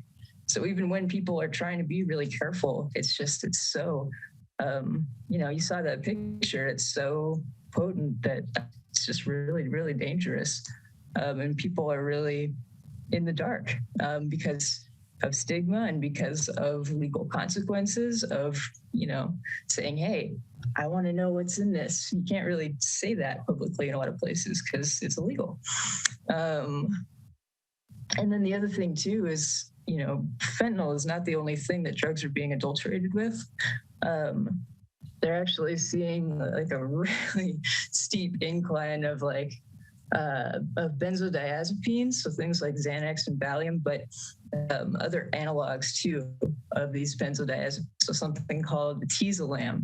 That's being, I think in Canada, a drug checking service found Tizolam in 37% of samples up there. All of these things that are listed there will amplify, the risk of overdose, right? So they're respiratory depressants. They make it harder to breathe. And when they interact with each other, with alcohol and an opioid or benzo and an opioid, that risk is exponentially magnified. So yeah. So now I want to talk about San Mateo County, like in particular, because I mean, you guys are right below San Francisco, and I don't know how much. I don't know. Like, I was really curious to see how much data would be available, and thankfully, you know, California right now has a whole dashboard of data going at least up until, you know, the first quartile of 2021. So as you can see, yeah, since 2016, the rate of fentanyl-related overdose deaths, is steadily going up with, you know, with the rest of the country, pretty much. I mean, that's basically the shape that you'll see in any of these charts with fentanyl specifically. I actually, as I was, you know, researching things for this presentation, I found that fentanyl-involved overdose death is now the leading cause of death for adults between the ages of 18 and 45. That's insane. That's insane. And then the other thing too that I found that was really interesting, you know, specific to San Mateo County. So this is all drug-related overdose hospitalizations in 2020. And, you know, this sort of varies, but the one that really stands out to me is the 15 to 19-year-olds. I mean, that's what all the way up there with like 75 to 79-year-olds. I mean, like, why, you know, that to me stands out as the, you know, that's a population there that clearly is more at risk than others and needs some support. So yeah, and we'll come back to that later too. All right, so this, I want to talk about a really harmful myth associated with what you see in the news all the time. You see a lot of stories about like police being exposed to fentanyl or like accidentally overdosing by like breathing in a room where it's been. And so I just want to say like that you absolutely cannot overdose on fentanyl just by touching it or being in a room where it's been or touching a person who's used it. Fentanyl's a solid. It doesn't float through the air. It doesn't cross the skin barrier. That's why they had to invent a patch. You know, it has another ingredient that allows it to do that. It can't do that by itself. And there are, you know, research has showed that there are actually 0 confirmed cases of fentanyl overdoses for first responders from skin contact, only with fentanyl. And when you read those stories, like the symptoms that they're describing really actually are, you know, sound a lot more like a panic attack. And I don't disbelieve that you know, that they believed that that's what was happening, but it's just a really harmful, stigmatizing myth. And so these are some of the headlines that I found last night when I was looking, you know, at some of the things that pop up. So yeah, so, and the reason I'm talking about this is because the relationship between fentanyl and police, you know, is, I don't know.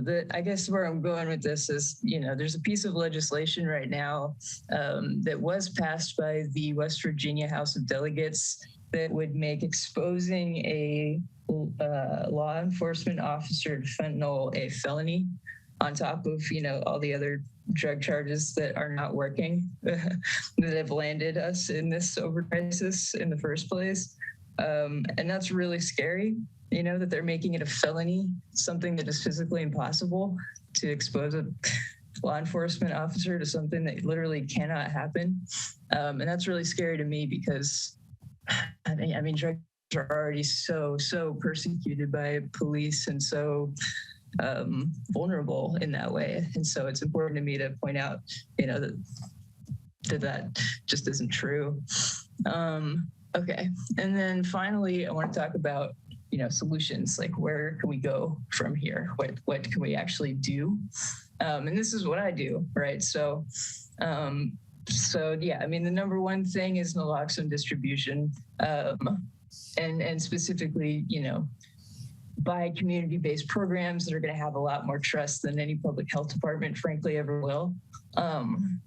People who use drugs, they're the primary agents of overdose reversal. Absolutely. They actually reverse more overdoses than EMS and law enforcement combined, they are given access to naloxone.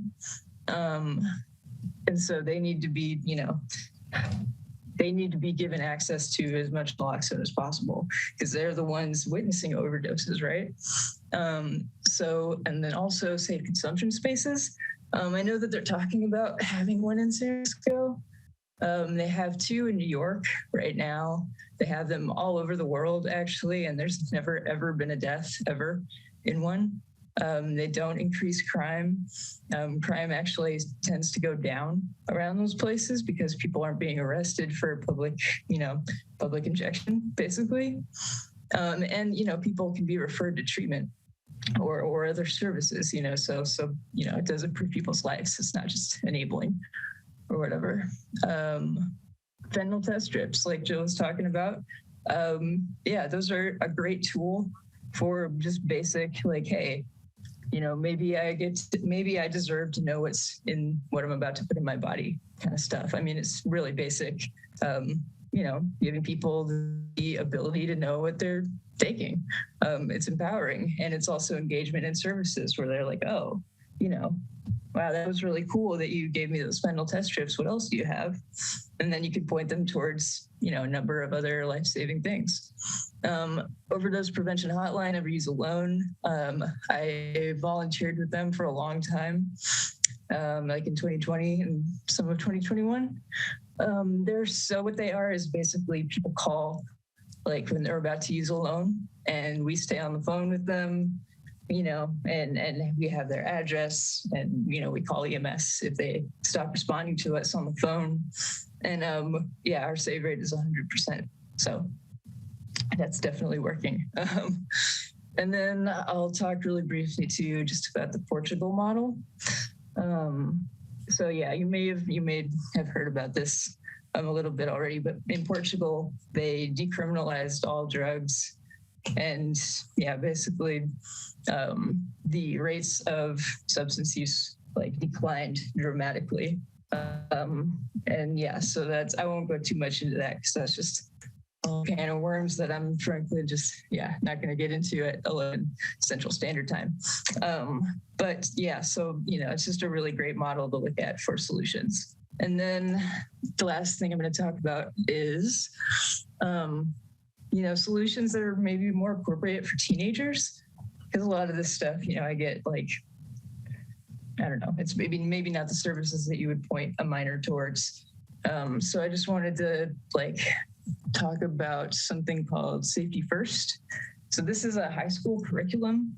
It was developed by the DPA, the Drug Policy Alliance, and it's a harm reduction oriented class. Basically, it's free. You can do it in person, or they have a distance learning model now. And it's just really, reality based drug education for teens on how to stay safe in the current,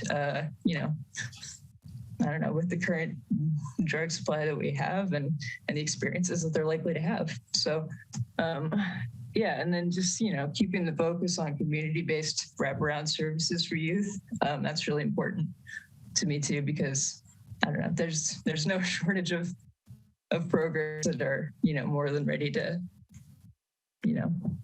charge you basically for behavior modification that doesn't help your kids. So that's pretty much all I have on the presentation.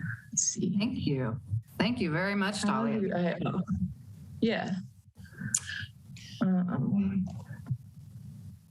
So if anybody has questions. Actually, let's finish up the rest of it. Is that okay with you, Jill? Oh, yeah. You're going to talk about what the county has to offer, correct? Yeah. So thank you, Talia. As a follow-ups, many people have been contacting me since we took on this fentanyl presentation in 6 days. And many coastside parents have let me know that they have caught their teenagers stealing opioid drugs from their grandparents or parents or older siblings. And so they've locked them up, but then they found that these teenagers just go on Snapchat and send out a message and a dealer just drives over the hill at lunchtime and, easy peasy, they're getting pills. So some people might say, this doesn't affect me. But if you have a teenager, or if you're a grandparent or a parent or uncle or aunt, it affects you, because trust me, they make stupid choices when they're teenagers. And it only takes one pill one time. And that's what's really scary. So I talked to quite a few people, wonderful San Mateo County people, and one of them was Coalition for Safe Schools and Communities. They are working, they have a subcommittee working on developing a toolkit, which will contain naloxone, which Talia didn't talk about, but maybe Claire will. And they're also developing education along with the toolkits. They plan to roll it out summer 2022 and have the toolkits available in schools, hopefully fall 2022. Then I spoke with Mary Fullerton from San Mateo County Behavioral Health and Recovery Services. She's a clinical services manager for alcohol and other drugs. A wonderful, wonderful person. Recording stopped. Recording in progress. She explained that they directly respond to individuals who are already living with opioid use disorders and not necessarily teenagers. So they're mostly working with county jails, correctional health services, and referrals from San Mateo Medical Center Emergency Department. She did point me in the direction of the California Department of Healthcare Services. They have a statewide free naloxone distribution program. You have to fill out some forms, you have to become a provider, and you can get that. But the fentanyl testing strips, I still haven't figured out how to get those into the hands of teens yet. It's I was told you can purchase them for $1 per test strip. I know Talia does that. But I haven't figured out how to get the fentanyl testing strips from the county yet into the teens' hands. And Claire, did you find out anything? I just wanted to back up for a second and just make sure that everybody knows what we're talking about. As you know, the big problem with opiates is they suppress your breathing reflexes. And that's how people die from overdoses, is from not breathing. Narcan is, you've probably heard of Narcan. It reverses that effect of opiates. It's almost immediate. It's almost magical. It comes in an injectable form, and it also comes in a nasal form. Even if a person isn't breathing, you can inject the stuff into their nose with this little inhaler thing, and it will work. It's very highly recommended anybody who might be around anybody who might overdose have a supply of Narcan on hand. It's available without a prescription at the local pharmacies. You don't have to go through the county or any government agency. You just have to go in there and tell them you want it. There is a cost for it, but the cost is usually billed to insurance if you have it. Walgreens has a foundation that'll pay for it if you don't have insurance.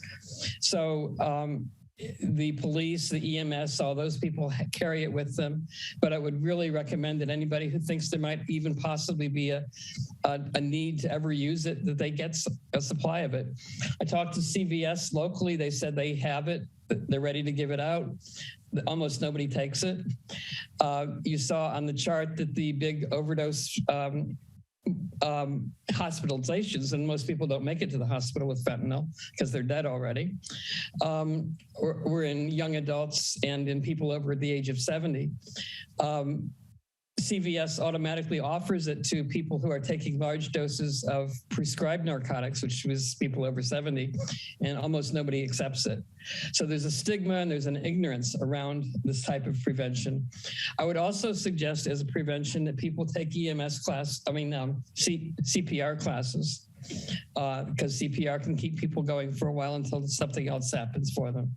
So as part of CERT, they were always pushing, I would recommend CPR as well. So that's basically what we have, I think. And if there's any brief questions and comments, I'd be happy to entertain them. Dan?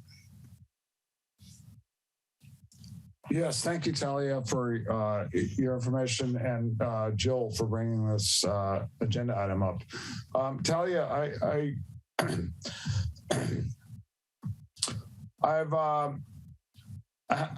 have stories of some people that I have known over the years, and my understanding was that they became clean for some time, and then maybe I don't know for certain, but maybe possibly they somehow, got into their thing again, and maybe the first dose of that's what caused their death.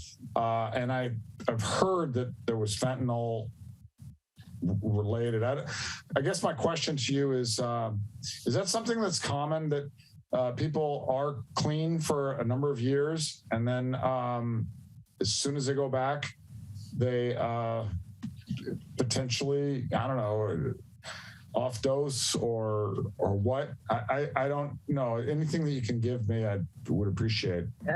Absolutely, yeah. So yes, so that's actually all right. So like right now, the pandemic, we saw part of the reason that those, that all those graphs and those charts show a huge spike. I mean, 2021, we had over 100,000 overdose deaths.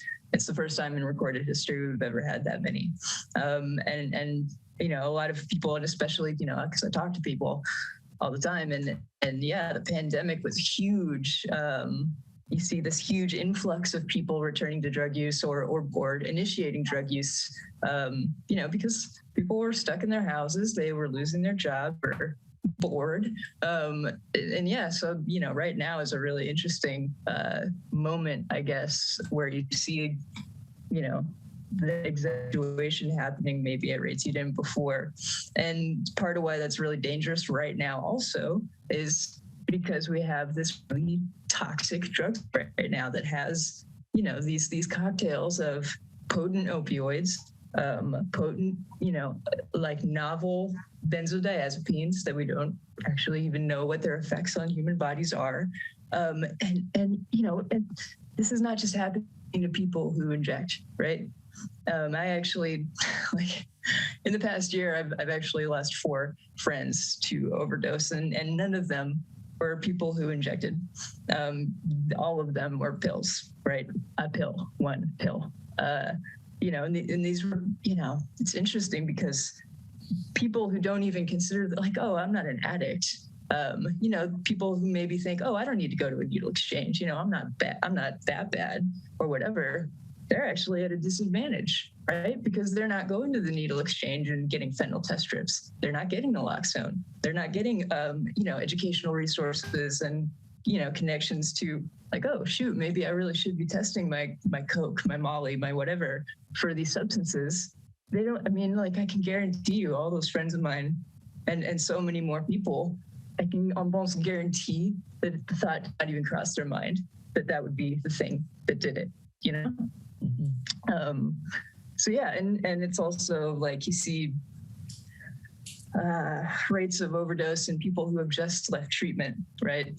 So they've been away they don't have the tolerance that they had before. And so they go back to using what they think is, oh, that's what I always do. But they've had this, or people who just get out of jail, right? Their body is not used to using opioids or using whatever it is every day. So they return and yeah, in the same amount, much of a break, even a few days can make a difference and put someone more at risk. It's just so many moving targets right now because we just don't know what's in all this stuff. But yeah, so that would be my answer to that, I guess. Thank you very much, Talia. Thank you for all the work you're doing. Thank you. Greg. I apologize. I'm about to be triggered here. I want to speak a little bit to a morality issue because back in 2000, we formed a software company working with the pharma industry, and my first client was Purdue Pharma. As part of the work we did in that software company, we built an early internet surveillance system before the NSA did. And one of the things we tracked was adverse events on opioids. On February 12th, 2002, we testified in front of the Senate, Ted Kennedy, Patty Murray, and the Senate Health Services Committee, and we said, you've got an opioid crisis in this country. You've had one since the 90s. Fentanyl was one of the things we discovered. And this was back in the days when surfing the net, you were looking at bulletin boards and chat rooms. It's much easier now with Facebook and the other social media. And we proposed that the US government should establish an early detection system based on surveilling the internet to look for adverse events of drugs. And of course, after we testified and even offered to the Association for Health Research Quality our software, nothing was done. And then 20 years later, guess what? We have an opioid crisis. Except we saw this coming. And why does it happen? Because the FDA is embarrassed that it's approved drugs with adverse events that it doesn't want to hear about. And because the manufacturers make a ton of money. And I'll skip all the details because I have way more stories than you want to hear. But what I would like to shift is the attitude away from blaming the victims here. The users of these drugs are being exploited for profit by the manufacturers. And what we really should be doing is suing them and making them pay for national availability of safe drug use for the drugs they manufactured that are killers. So that's the end of my speech. I completely support the idea of having these strips. I'd like to see the county, the state, every state sue these manufacturers until they help pay for the adverse events and externalities their products and their profits cause. And of course, we were fired by Purdue Pharma before the month was out for making that speech at the Senate, but that was a whole nother bit of fun. I put a link to our testimony in the chat room. I'm just tired of seeing this problem, the opioid problem, not be addressed in the way I think it should be addressed, which is at the source of the manufacturer. Thank you. Thank you. Sid. Well, Greg, I think you left out one of the key elements there, and that was lobbyists, because the drug industry has huge control over Washington. But what I wanted to ask was, is there a reason why they think that 79-year-olds are dying of fentanyl? Is that a legal drug that they're being prescribed by doctors? Can I back up for a second? That particular graph did not show fentanyl hospitalizations. It showed overdose hospitalizations. Oh, okay. My cousin OD'd on oxycodone or whatever. So, he died. He shot himself. But I'm kind of on Greg's side as far as they knew about it. They just didn't do anything because there was money changing hands in Washington. Thank you. I just want to say really quickly too that the diversion of those prescription drugs is really it's like one part of the whole picture, because the markets that we're looking at right now aren't even being diverted from doctors and prescriptions or whatever. They're not regulated at all. That's the problem. Is we can't sue a cartel. I mean, maybe we could try, but I don't know. Are you saying there's a fentanyl cartel? Well, I'm saying that drugs are basically supplied by organized crime. That's these underground labs, and that's where most of the fentanyl that is killing people is coming from, is underground labs produced. And so we don't, because we've criminalized it so much, we've actually just created, okay, we're not we're going to make this illegal and we're just not going to look at it or talk about it. And in that absence, people, then it's organized crime making money. It's either big pharma or organized crime because the need is there. I'm a proponent of safe supply. I think people are going to do these drugs no matter what we do. And I think that they deserve to know it's in the drugs that they're doing. And obviously what we're doing right now is not working, right? And people are going to do what they're going to do. And I think that we should, make it safe as possible. Not a single human culture in recorded history has not had drug use as a part of its culture. It's going to happen. We can't, pretend that, a drug-free society is really possible, because it's not. It's just not. and people still deserve to be safe and to continue to be alive. So thank you, Jill, for putting this together. And thank you, Thalia, for the presentation. Our next item, we're going to reschedule for a later date.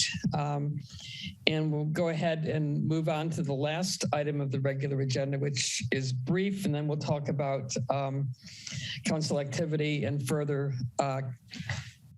agenda items for the future. So Dave, are you ready to take the next item? Well, I wasn't prepared for it, but yes, I am ready. I have one item that should be fast and one that could be longer. So given where we are time-wise, we may even just pick me back to one. We'll decide when I'm done with the first one. So I'm gonna share this here after I get it to fit.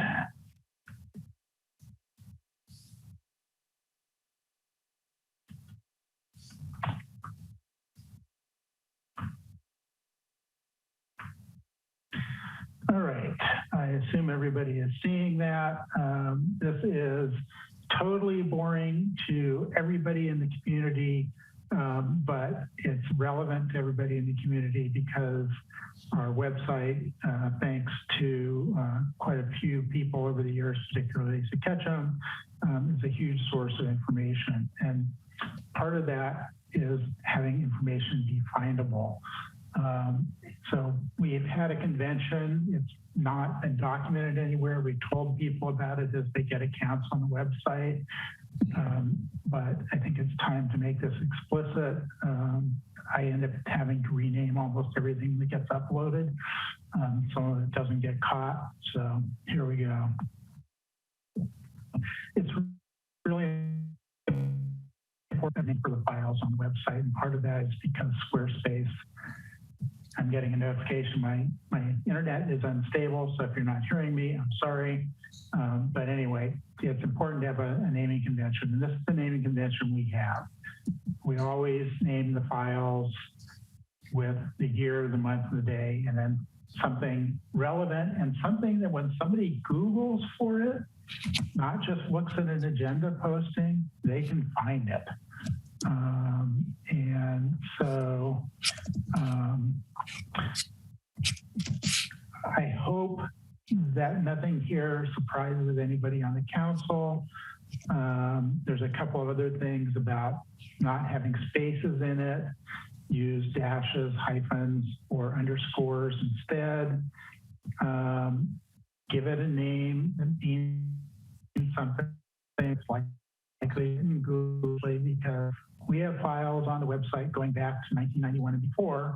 And, you know, it's nice when somebody is searching if they have some idea what year it came from. Some topics like traffic have come up in most years the council has been operating. So if somebody wants to look at traffic issues, it's helpful to know which year the traffic issue was discussed.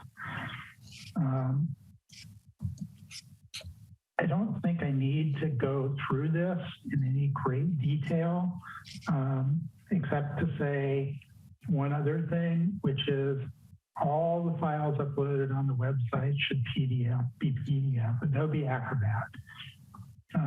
Not everybody has Microsoft Word, not everybody has other programs. It's extremely rare somebody can't read a PDF because almost all browsers can display it. So please, please, please use a PDF. If you are a responsible person on an agenda item and working with somebody outside the council and they send you a document and it's not a PDF, please immediately fire back a reply to them saying, please send me this document as a PDF. And if it's a huge PDF, greater than 20 megabytes, ask that they send it a web resolution. A surprising number of Word documents and PowerPoint documents have 5 and 10 megabyte images buried in them, which absolutely don't need to be there. So we'll catch up on that. And since a question came up on chat, I'll make it clear, well, even though Claire made it clear already, we're skipping Barbara's history item, which is very sad to me as a history person. But the information is on it, and we will have it at a future meeting. And the other thing about documents on the website, it's often the case the document will occur multiple places. The most common example of that is minutes, only uploaded once. It used to be in our old Squarespace that if you gave it the same file name, it replaced the previous one. The new Squarespace has versioning, so you can have 25 copies of the same document. They may or may not be identical, and they'll be very, very difficult to figure out what they are. So only link after the first time you upload it. Don't upload it multiple times. And I will mention one other thing. This is jargon that many people won't recognize, but UTF-8, that is non-Latin, non-quote unquote American characters are fine.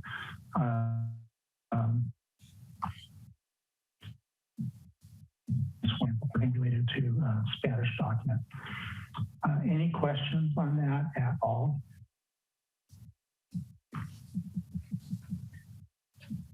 Looks like Greg has a question. It's not a question, it's a comment that I think Dave will back me up on. Many times you get a document that's not a PDF, and an easy way to convert them is to upload them to a Google document, Google Drive, and then export them from Google Drive as PDF. So if you don't have software that allows you to convert a document to PDF, using the free availability of Google Drive and Google Documents is an easy way to do that, right? That is correct. The downside is that sometimes it ends up not looking correct, or fonts don't look correct, or things overlap in weird ways. So it's much better for the document producer to say that. But yes, that's the position. I've done that on more than one occasion. I've also got software that reduces the sizes of documents. But that's a very painful process. Carlisle Ann Young, I think if you have the question that you asked in chat, no, it's not possible for the general public to upload documents. It's only MCC council members. So this is just a training. Yeah, this is just a training for the MCC, basically, then. It's a training for the MCC, but it's also useful for people who are searching our website. This gives them some clue about what they're likely to find, but you're absolutely right. And this document will go on the MCC website along with our other policies. That was my other question. Thanks. All right. Let's move on from that to our other one. Assuming I can get to it, I'm going to have to stop sharing apparently.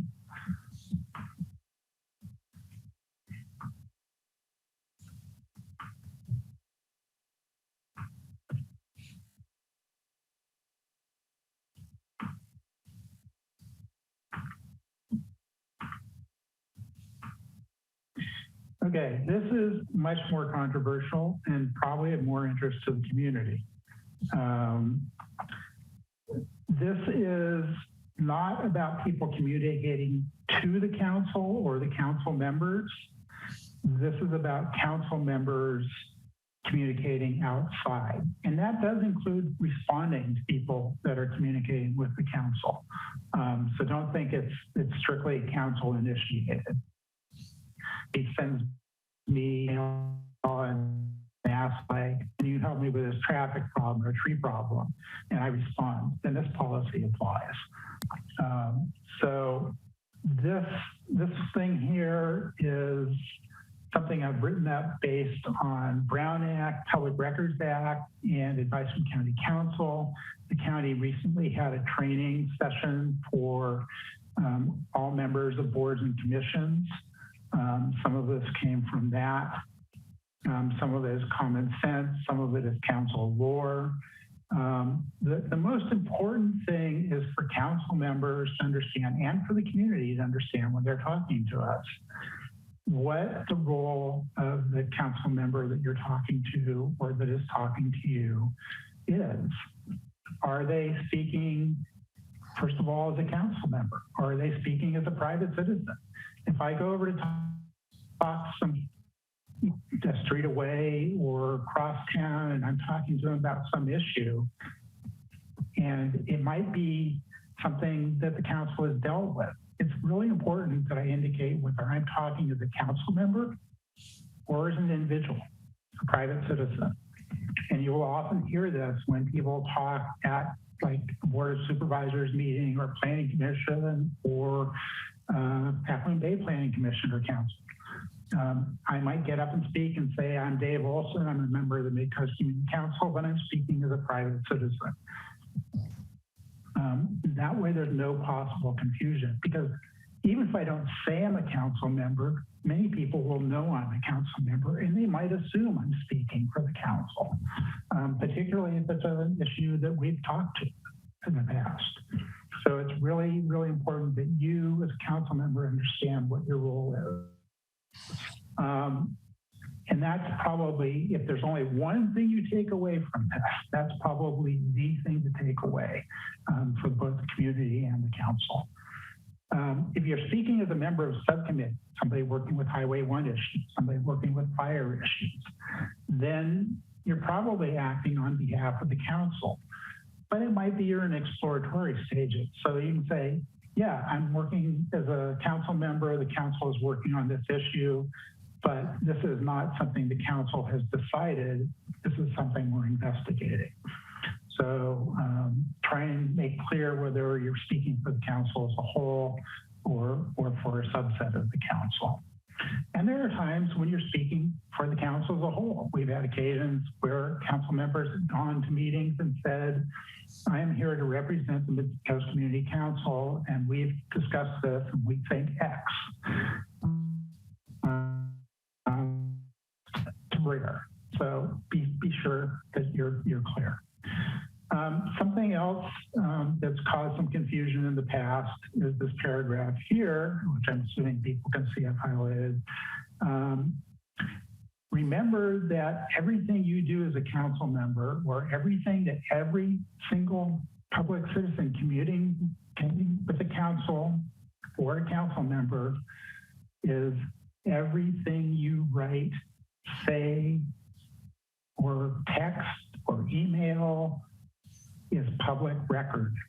Somebody can ask for it. Council went for 30 years with no public records requests. And then we had 3 in 1 year, all on the same general issue. And all of the emails and texts that council members had on that issue were public record. So if you send something to the council, understand that it may become public information. Even if you ask that it be private, we're not allowed to stop that from happening. If you are contacted on an issue the MCC is actively working on, current examples being fire, Highway 1, past issues being Connect the Coast Side, airport-led issues, and you're not one of the people working on that issue, either refer the person contacting you to the chair, or if you know exactly who's running that group, refer them to that group, and then ask them to keep you off the communications after that, because the Brown Act means that, and this is really something that the public has trouble understanding, and it's something we on the council trouble dealing with times, is we can't have more than 3 people on the council working on an issue at a time. And at a time is very broadly construed.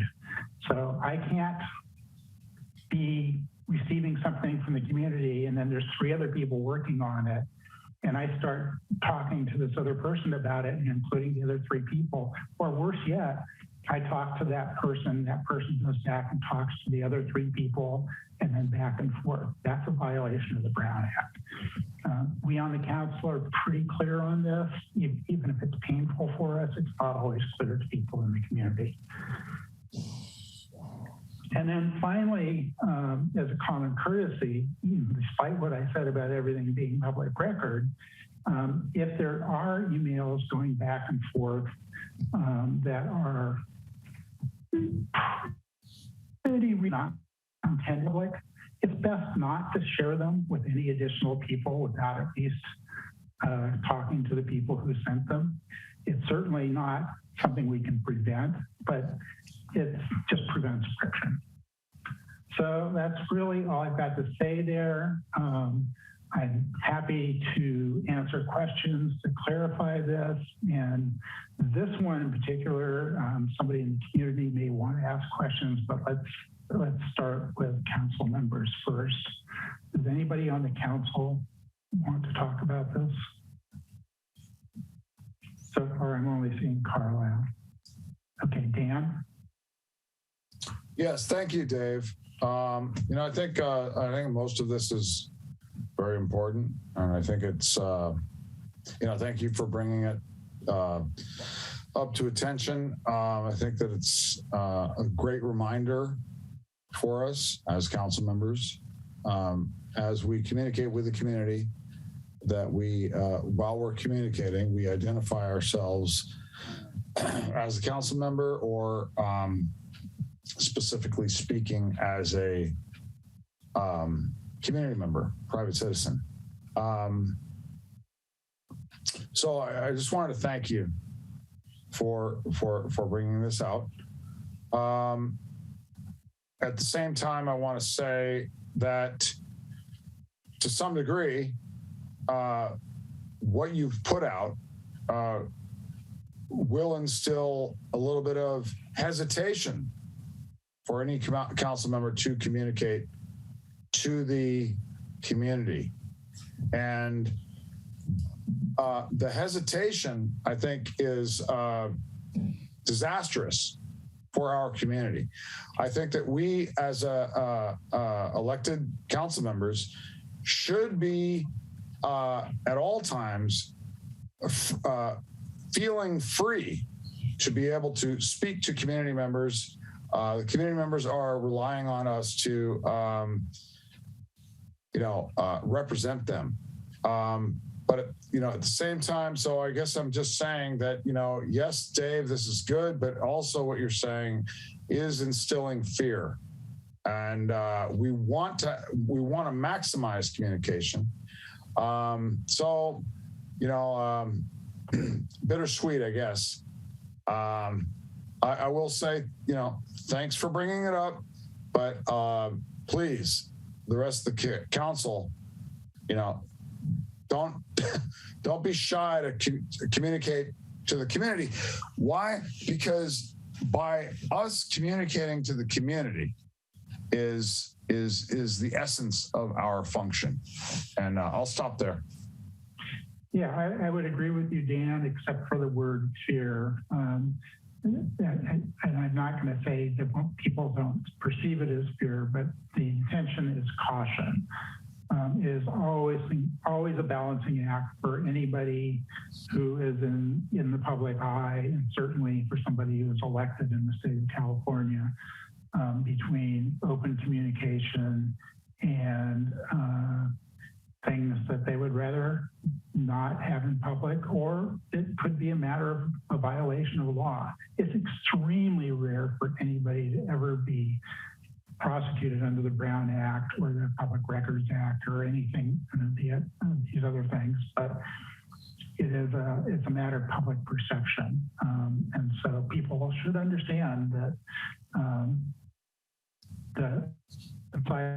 and communicate with your elected representatives, and this applies almost exclusively to those who are elected, but it does apply to appointed board members as well. They have certain responsibilities and requirements placed on them as well. So yeah, I agree. Communication is critical. Carlisle and Young. Dave, you brought up the airport, and I just, often I suggest items that I've either read on Nextdoor or understand by talking to my neighbors and community members are an issue that maybe the council should bring up. And I know last year at the end of the year, I suggested that they deal with the airport noise and the repeated touch and go, the excessive repeated touch and goes. And nothing was done. They decided to write a letter about lead and didn't even touch the third rail of the repeated touch and goes and the noise pollution that a lot of us have to endure. So my question is, I know that having read Nextdoor that there's a private citizens group that went ahead and did it without you guys, but why did you back off on something like that? It had to do with the Brown Act? So Carlisle Anya, I can't answer that because it's not agenda item. But yeah. I will say, as Claire has said in other meetings, we are in communication with the county airport folks. We are in communication with that group. Okay. We have a set of council members actively involved on it. And I think Claire wants to say something too. Okay. Even beyond that, if you look at the agenda, our next meeting will feature a presentation from the Half Moon Bay Airport operations people, from the county council, and from the some members of the local citizens group that's been working on this. Great, thank you. I must have missed that part on the agenda, but you can't see it while you're on Zoom. One screen covers the other. So thank you very much. All right. Are there any other questions, clarifications, changes people want in this policy before I post it? It's not like this is a force of law. This is an ordinance. These are guidelines and awareness. But if they're not clear, they're not correct or complete, I'm happy to go ahead and add to them. Yeah, go ahead, Greg. Well, I will just say I didn't get to see this in sufficient time to conduct what I consider as a thorough review. So I'm hesitant to consider this as something that is adopted. I want to go through several emails we've received from Tim Fox, which may lead to other agenda items or I might request refinements of this after further consideration. And I think that's perfectly appropriate. And that's the last comment on this agenda item. I wanted to wrap up by saying that this is the first set of probably 10 or 15 things on the policies and procedures that I want to cover this year on the council. We discussed this somewhat at the retreat. I'll repeat it here. I am retiring from the council at the end of this year. I am not running again. And I am one of the pieces of community member on the community memory on the council, not the only one. There are others around. Lisa Ketchum, thankfully, has provided us great information over the years and continues to do so, even though she's now on the Planning Commission. But obviously in my head, my emails out before the community and the council.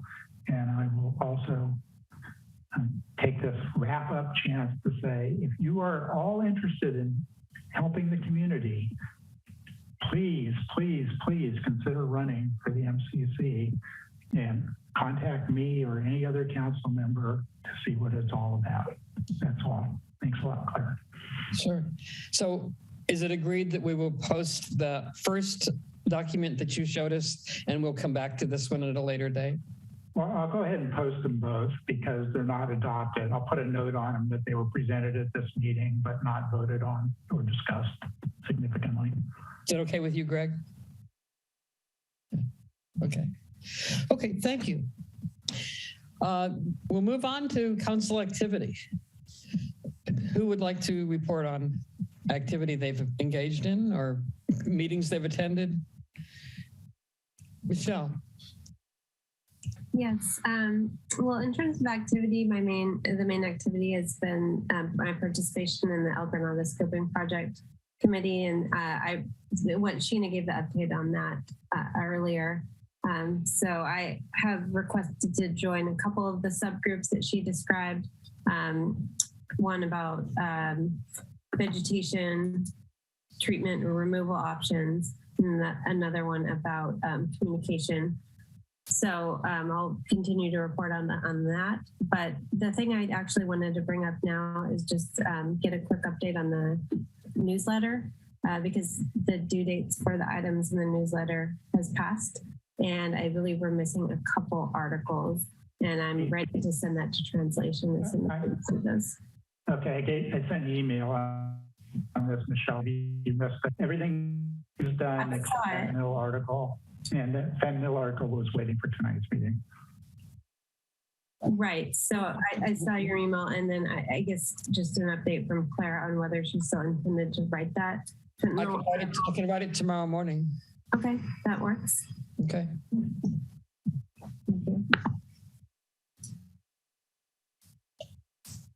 Anyone else? Dan, did you have something? Or are you just stretching? No, yeah, but I guess I was stretching. I was moving. Okay. Sorry, I didn't mean to call on you, but thanks for calling. Okay. So we move into upcoming agendas. Okay. Claire, I just wanted to mention, I think some of you are aware that I've been working on sewer and water issues for some time, and I've been involved with all the agencies from Pacifica to Half Moon Bay in communications. The main topic is money, and I'll leave it at that. Just to say that I'm conducting a financial analysis, and there are implications for the ratepayers up here, which I'll bring forth at the appropriate time. There's no MCC action I'm requesting yet, but it could come to pass. Thanks.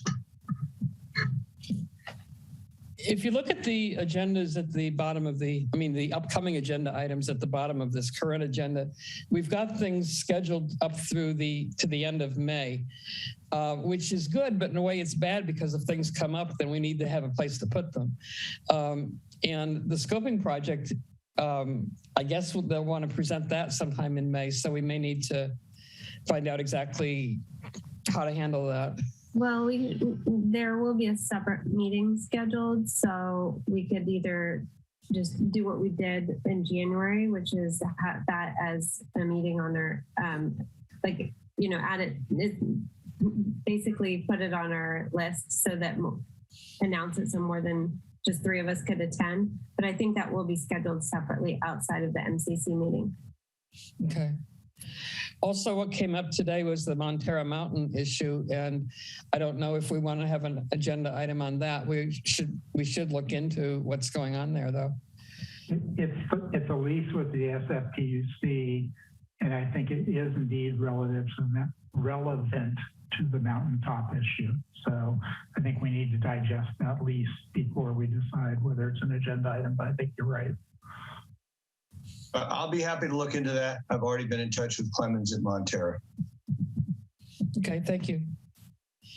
Anything else that people want to have considered?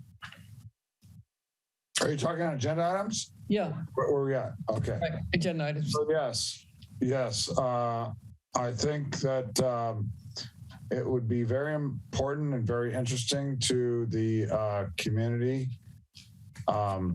especially El Granada, but beyond as well, and the Midcoast. I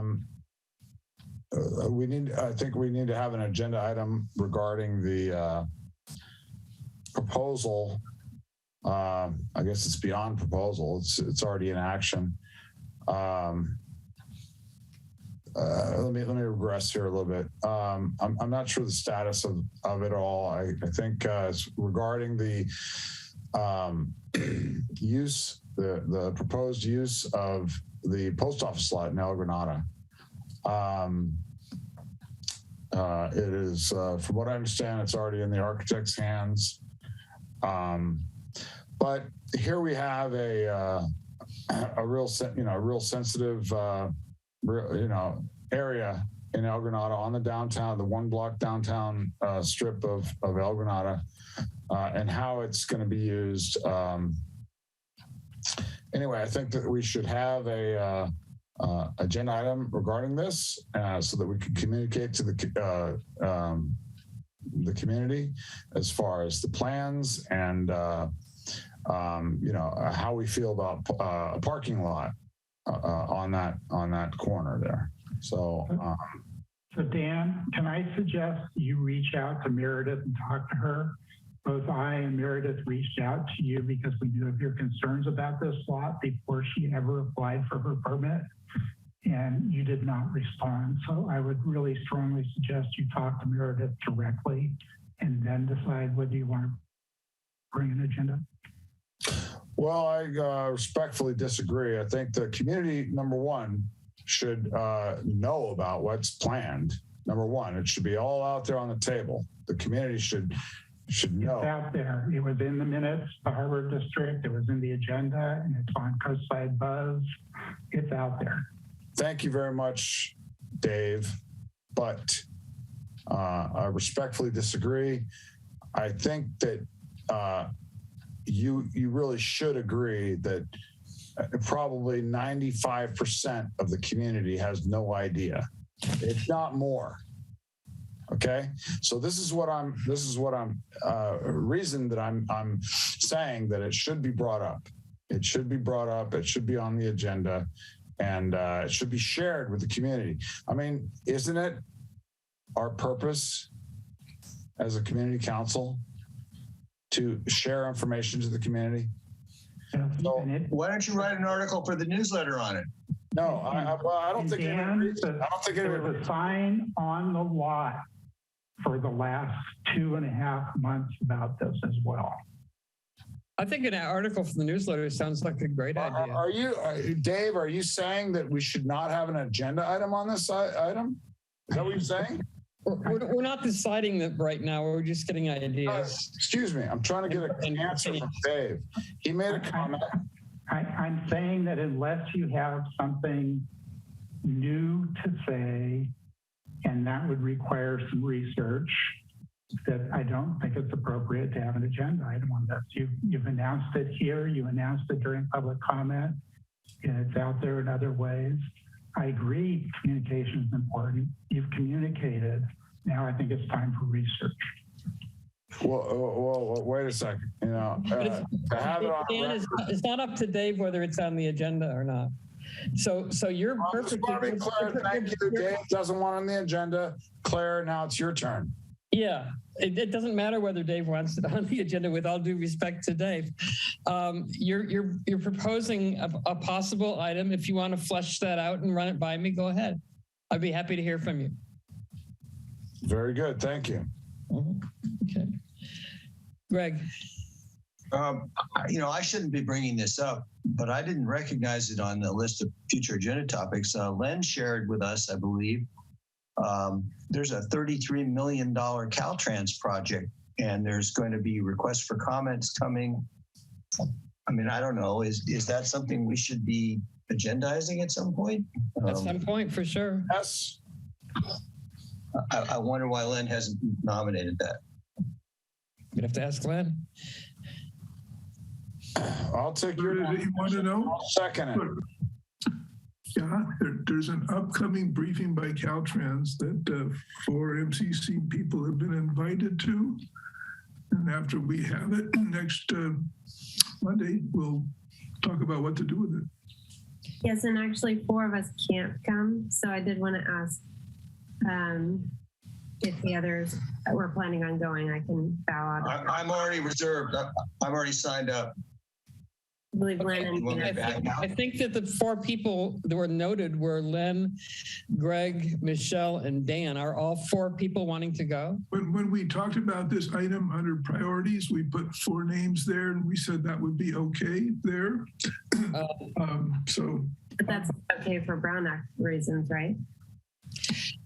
We're just listening. We're not going to discuss. It's not clear. We're there for information. So I do not take. They're not coming to us for any input directly, other than comment we might make there directly. So I felt in the spirit that it was put up on priorities, it was okay to issue invitations to all 4. Well, I had a question on that, Len. Maybe you can help me with it. Is this something that would be suitable for everyone to go, or is it something that we need to have a 3-person group go to? It's a small group that goes to. A small group, then it should probably be 3 people. Okay. So I don't know which 3 people. I'm saying if it sounds like Len and Greg are definitely going. If Dan is going to go, I will not go. I don't. What about Dan? Are you planning to attend the meeting on Monday? Yes. Okay, so I will not attend. Thank you. Somebody else had their hand up. Oh, sorry, it was me. I don't want to take time. We can check with council, but I think if you all went and didn't speak to each other, that should be in compliance because it's a public meeting. We had to deal with that with something with the board, but I can double check on that. Yeah, I mean, it's a useful point to follow up on in a case like this, just for information. But we've got the 3 to go, so I think we're covered near term. But if Michelle would like to go, maybe you could get back to me and Michelle and let us know what you find out. Sure, happy to. Thank you. Thank you, Linda. And Sid? Question about the Caltrans, you guys being deliberately obtuse because it's not agendized yet, because I'd like to at least know what the $30 million project is about. Is it the right side of the highway coastal trail or whatever they're calling it, multimodal trail, or something else completely different? It was announced last year and discussed by Len at our meetings last year. All those signs? I think the summary project, no, the design. Yeah, the documents on the website, I can find it and point you to it. Said. Well, you haven't said what it was. You've been talking about it for 5 minutes. That roadway rehabilitation project. Oh, okay. Thank you.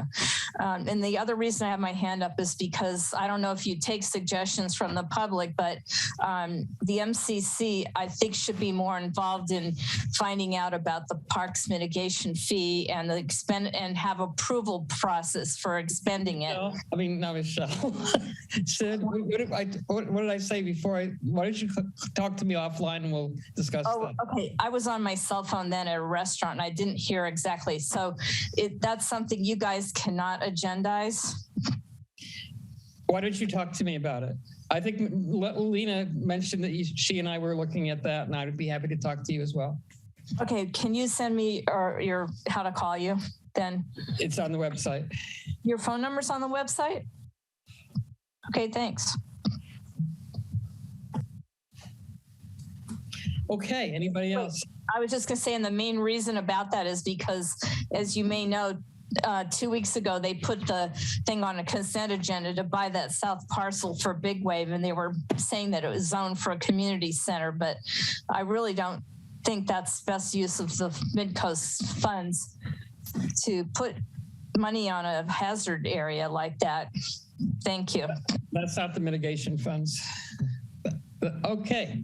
And so, what was the time of the day for the meeting on Monday? What's that? Time of the day for the meeting. You should have gotten an invitation to it, Dan. Check your email.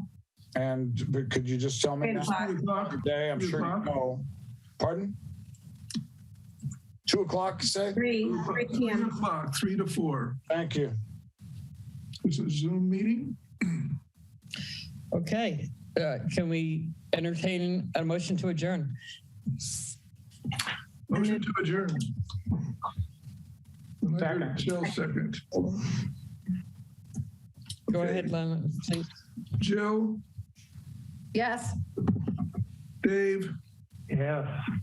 Michelle? Yes. Dan? I don't know. Okay. Greg? Aye. Claire? Yes.